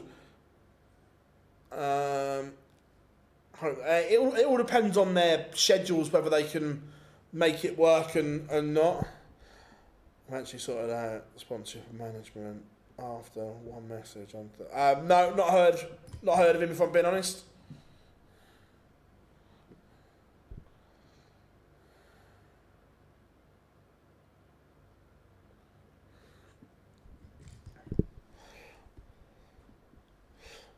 To be fair, the person I'm taking down's actually playing at the moment.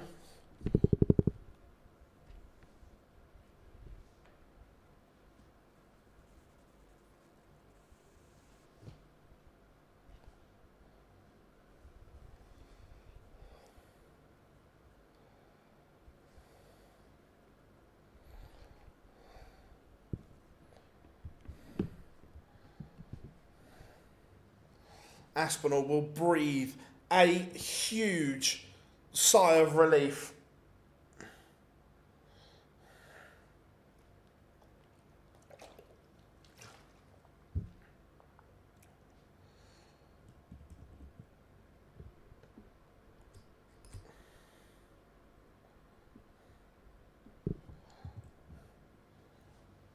And Pietreczko has fluffed his lines, has not applied pressure. So now, Aspinall to win it. It's been dramatic. It shouldn't have been. But it was. But he's over the line.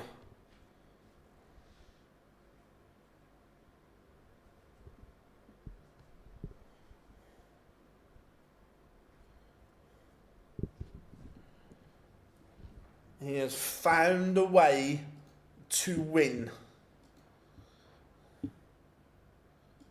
It could have all gone wrong. Right. Coming next. Dirk van Duijvenbode against Hollywood Chris Dobey.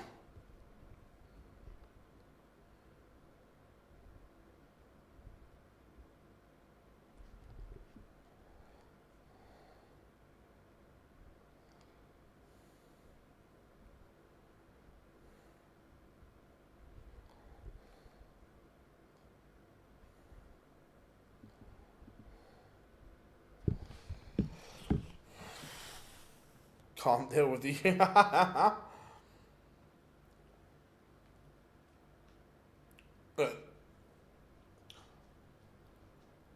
Chris has got to play at Dirk's pace for me.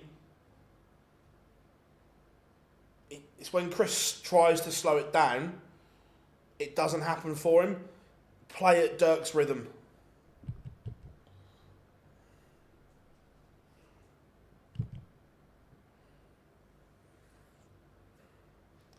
But Dobey has won the ball.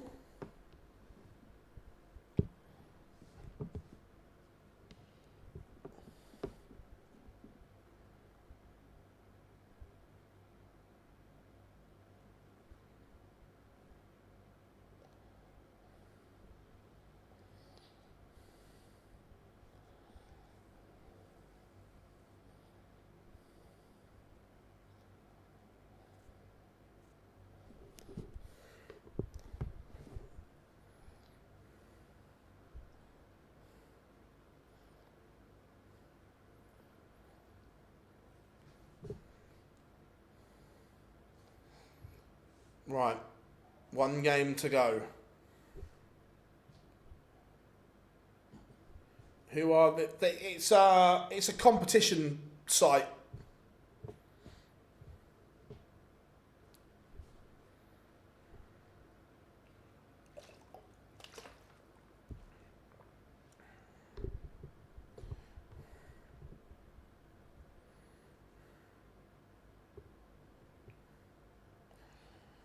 You would guess so, yeah. Then, or it's the other way as well. That yeah, look, if you're making decent money, then you also don't want to give it all to the tax man. Sponsorship is tax deductible as well.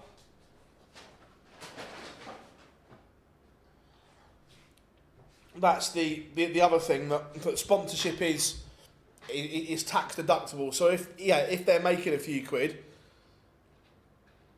then they don't want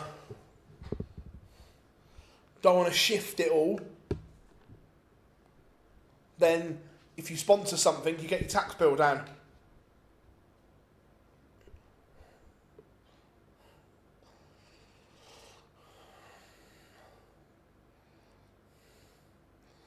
Right, Aspinall has finished his interview.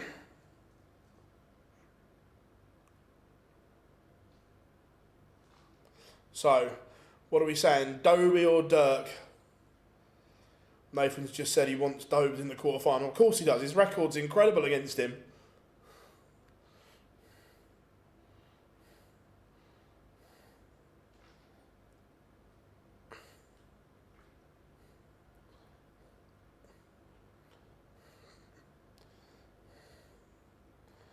So, one game to go today. You guys have been incredible supporting the channel. As always, if you haven't, you know what I'm going to ask. Drop us a little like and subscribe.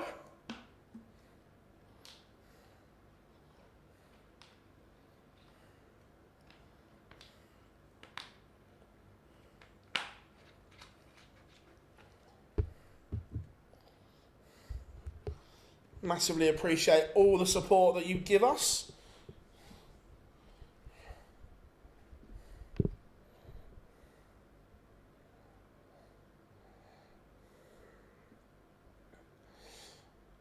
We could do with 11 more of you subscribing to get to 43,900. That would be appreciated. If both play at their best. Yeah, look, they've both got wicked high ceilings. But Dirk's, look, before the injury, statistically, Dirk was the biggest scorer in the PDC. It was insane.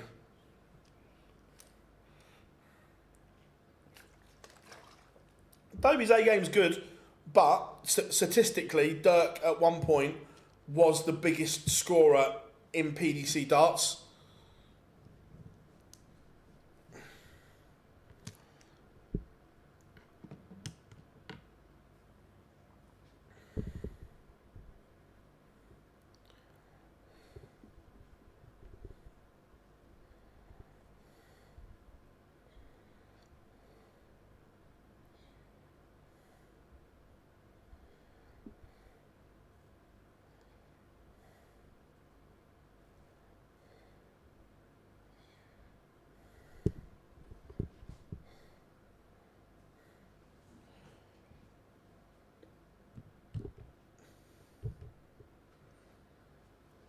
So we've got about 45 seconds till pictures return for the final game.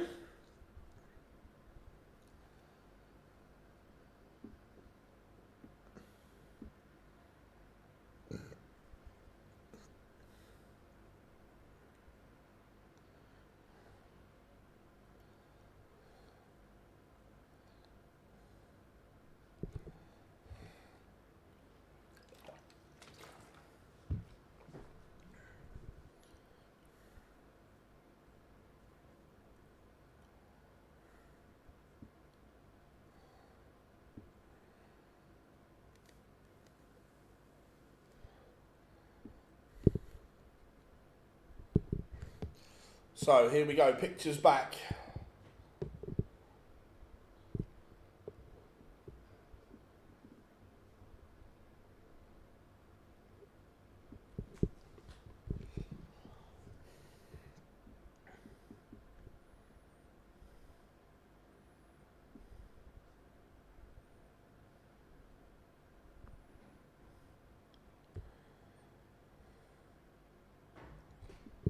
Not today, nah.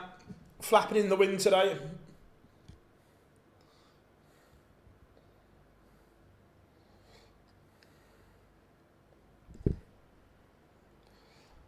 Aspinall's front nine average, 104.47. Tidy enough. Look, he'd like it a little bit higher than that. One game to go. Dobey, the number 5 seed, taking on Dirk van Duijvenbode. So here we go.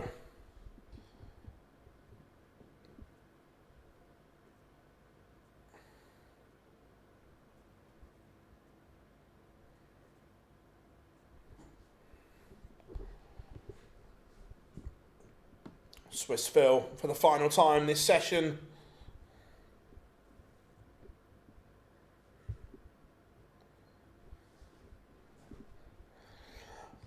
Big Bubba, it's all good. The funniest thing is he's tried to be clever, and this is why we have this setting the way we do, that people have to subscribe to the channel to be able to use the chat room.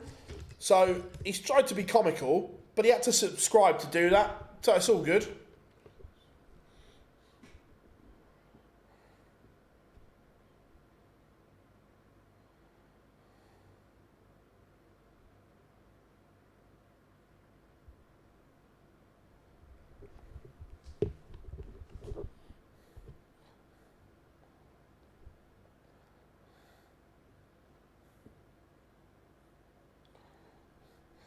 Dirk walking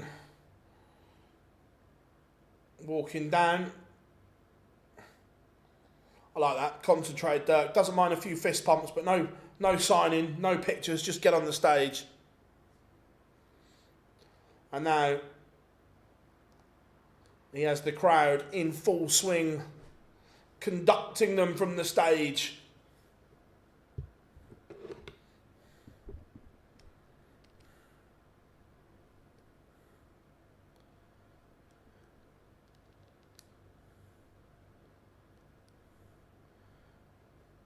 Incorrect. I'm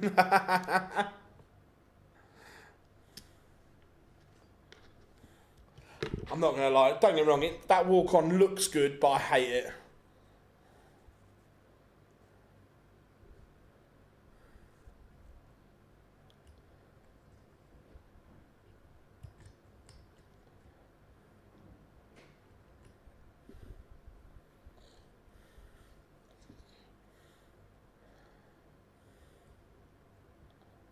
It's just noise.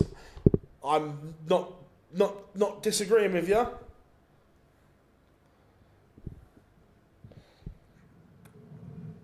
I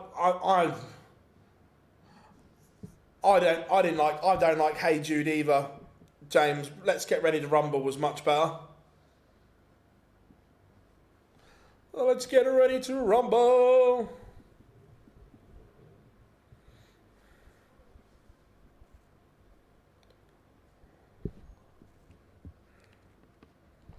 Oh, camera crash.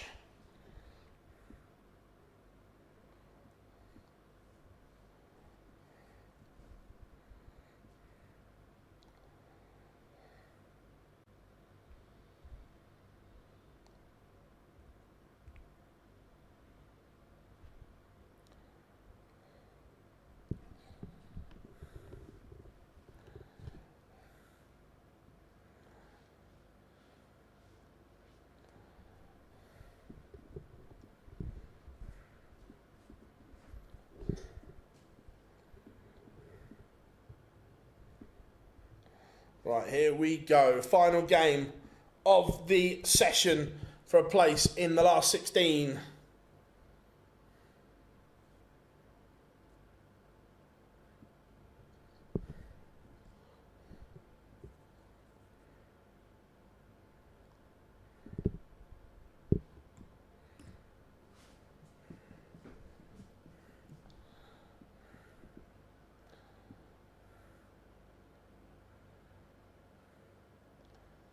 Right, Dobey kicking us off.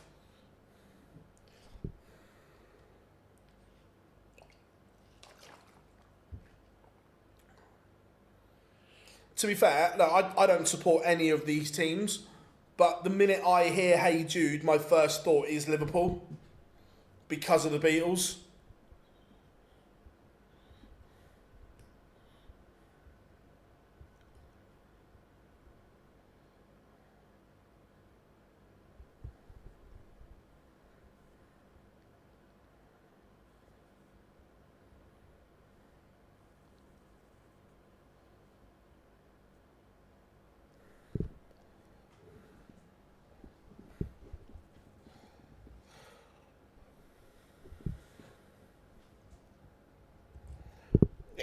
They might play it, but whenever I hear Hey Jude, my first thought is Liverpool.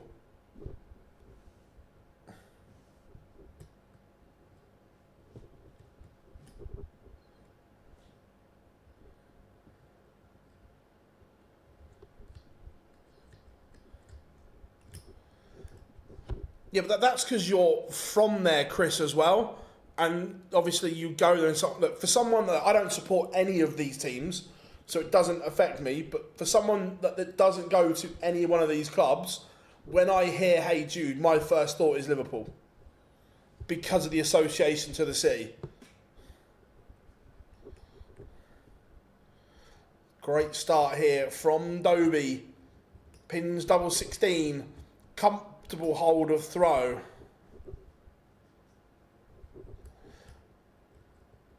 Yeah, but you're still around the city and so on.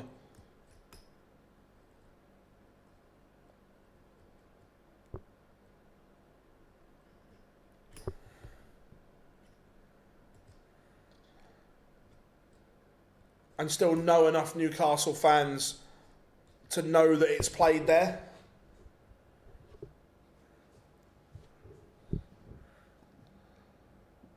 Yeah, tidy from Dobey here. He started brilliantly. Dirk, not at the races. Dobey on fire.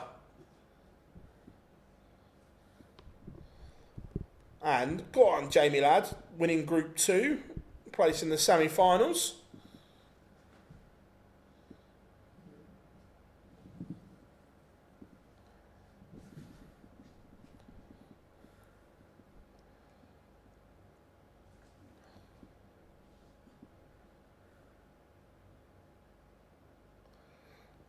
James, yeah, he could have done. He chose not to. I said he should have made it his permanent walk-on.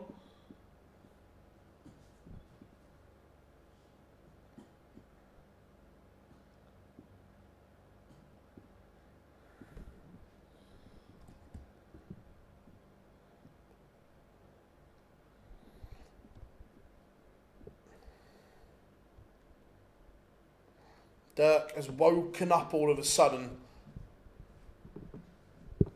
It's down to a finish first.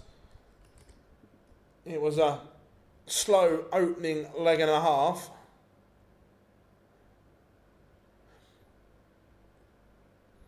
No, he could have used it permanently if he wanted to. It was Dobes' choice not to use it permanently. Because he says anyone outside of Newcastle won't get it.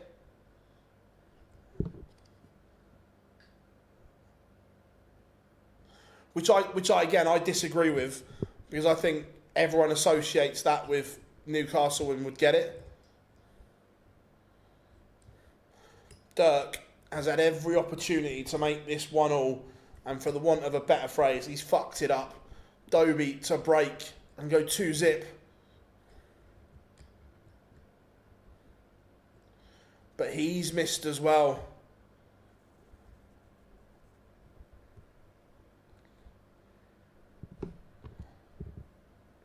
That got scrappy, but Dirk does level up.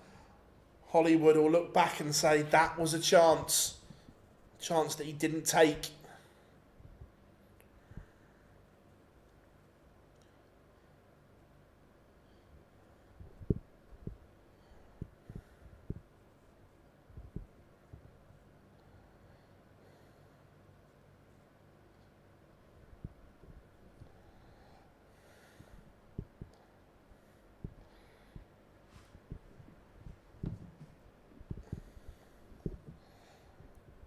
From Dobey's 13 dart leg 1, he is dropped off here. Even early in leg 3, Dirk can attack the Hollywood throw here.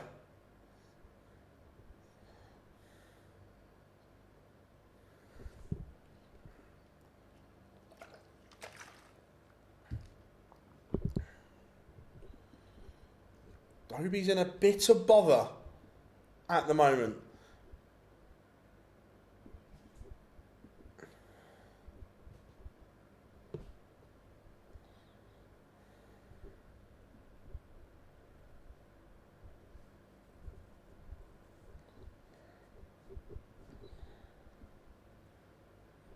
Dirk is in front on the Dobey throw.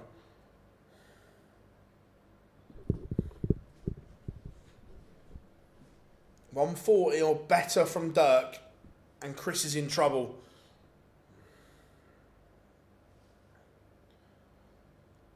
Chris is in trouble. His throw is under the pump here.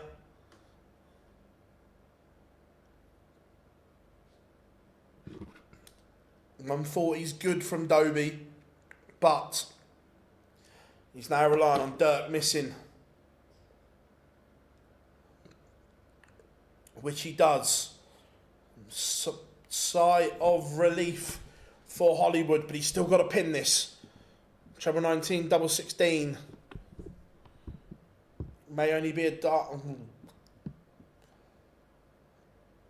He's got lucky that he went astray, but it still leaves him a dart at the ball, which he pins. Hollywood rescues the situation in two fronts. One, he had to rely on Dirk missing. Check.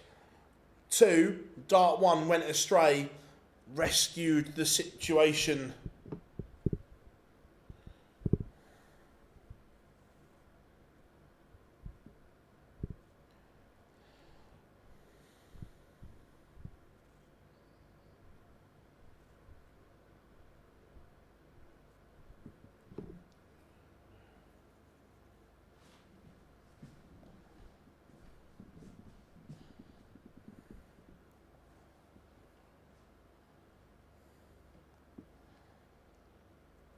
This one just not at the boil yet.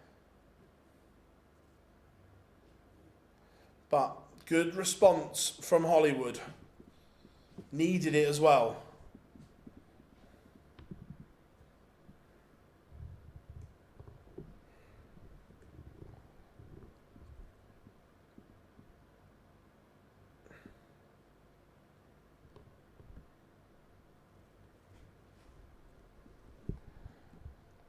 Leaves the big fish.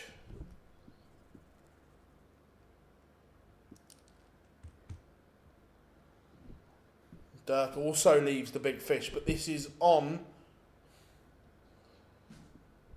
the 82, Chris. I know doesn't make it much better, but at least it's in the 80s.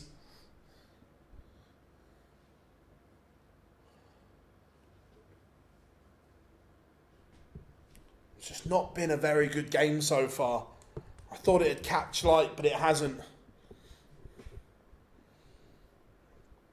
None of them really doing the business at the moment.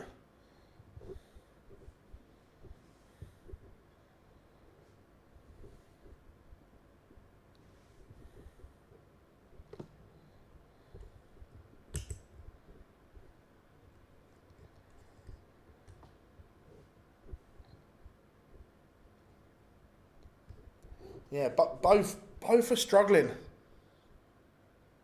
And then where has Dirk pulled that from? Where has pulled the Hinks? The 127 in game. It's a funny old world we live in, isn't it? Funny old world. 180 for Hollywood.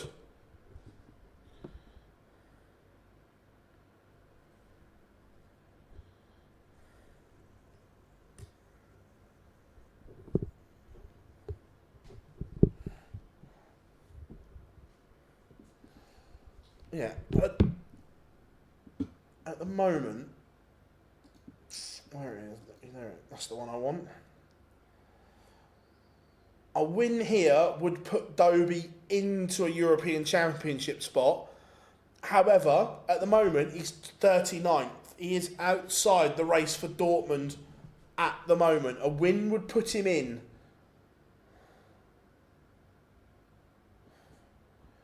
But as it stands, it's $2.5 grand outside. A win here would knock Barney out of a provisional spot for Dortmund. What's this? ET9. So after this, we've got 10, 11, 12, 13, 14, 5 events. Hollywood back in front. Bossed that one on his own darts. Like that, Dalen.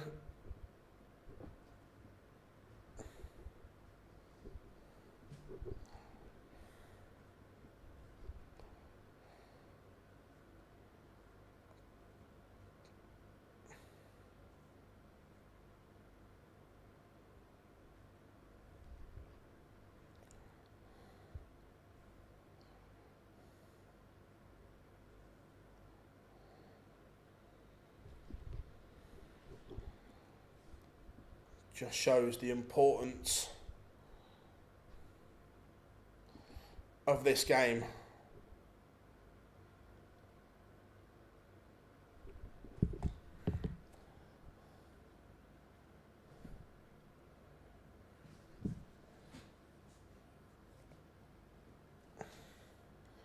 What position is Littler in? Littler is still 9th. And he's not played for God knows how long.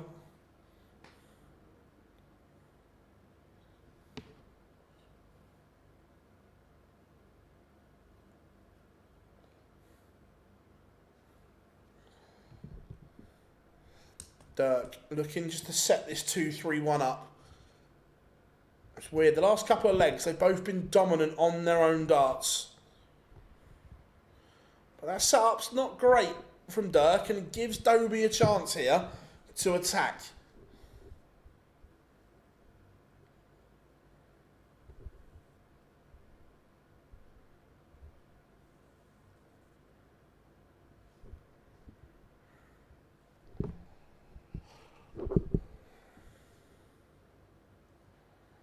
But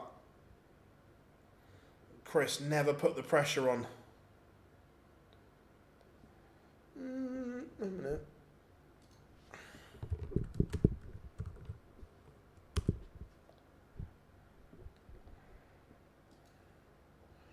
Just seeing where the next events are. So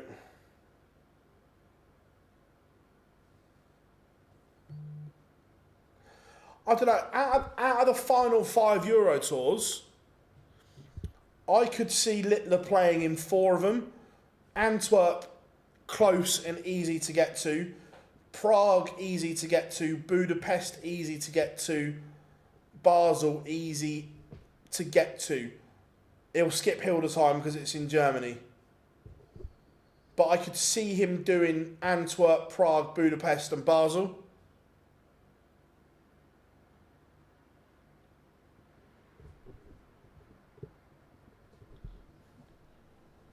Dirk again misses. Dobey for daylight. And he has done it. Dirk missed. Dobey hits.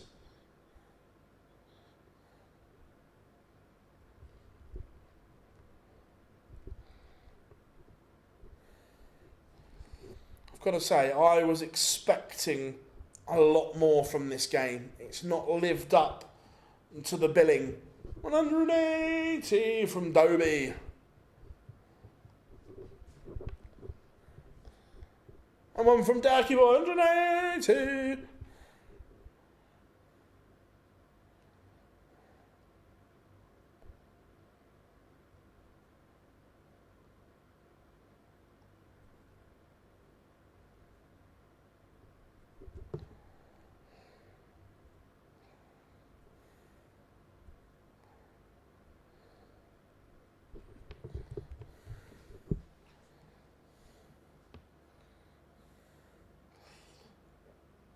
Yeah, Dirk has 100%.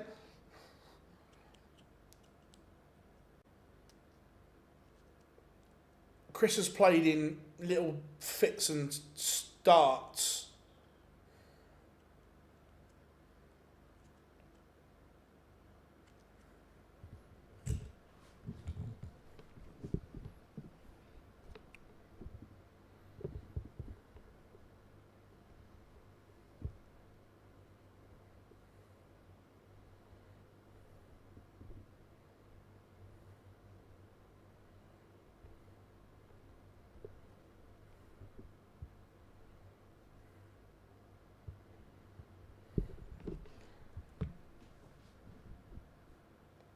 Where has he pulled that from? Dirk has pulled 2 finishes from absolutely nowhere. The 127 and now the 160. Oh my, where has he found that? Where has Dirk van Duijvenbode pulled that from? He has been awful in this contest. But he's found 2 incredible finishes with Dobey sat on tops as well.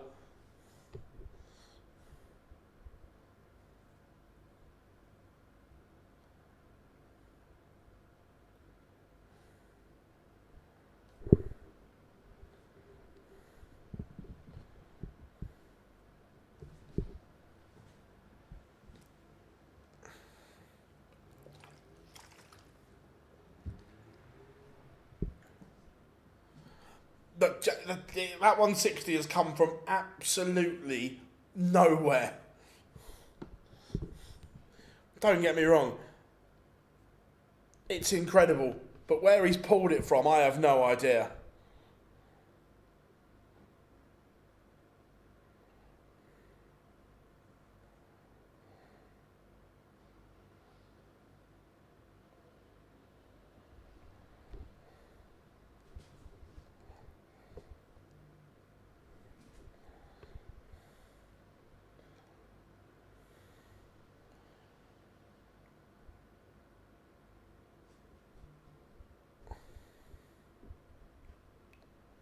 Yeah, it's mad that there's no rhyme or reason.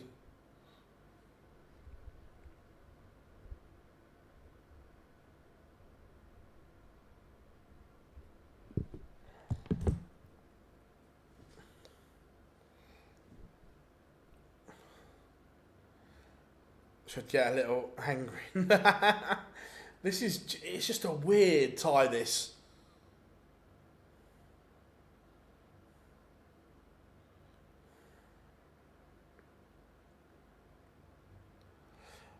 If the top 16 were guaranteed the European Championship, do you think Littler would skip the Euro Tour in Germany? 100%. Well, you think effectively,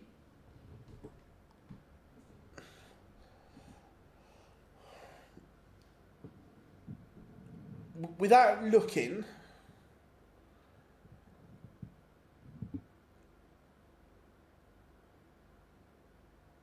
was Munich the last time Littler played in Germany on the Euro Tour? He definitely wasn't in Leverkusen. I don't think he was in Sindelfingen.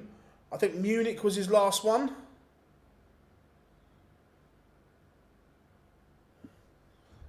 So he's already... he said then he wouldn't play in Germany again.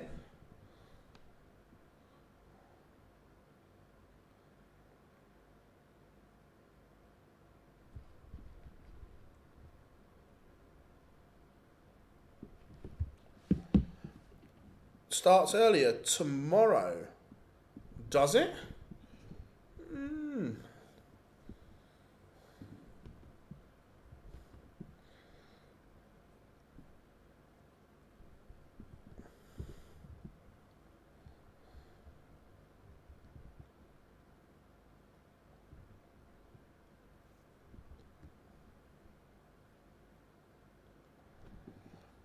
Well, it's a good job you guys have said, because I didn't know that. Yeah. It's a good job you all told me that, otherwise I wouldn't have even looked. I would have just assumed it was normal time.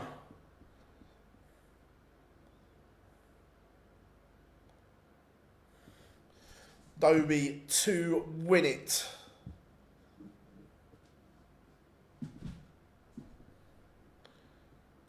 And Dobey does win it.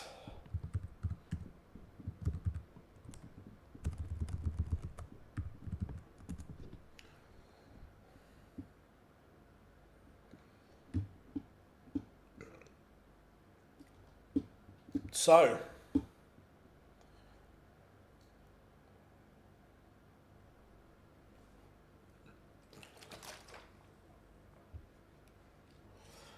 there we have it.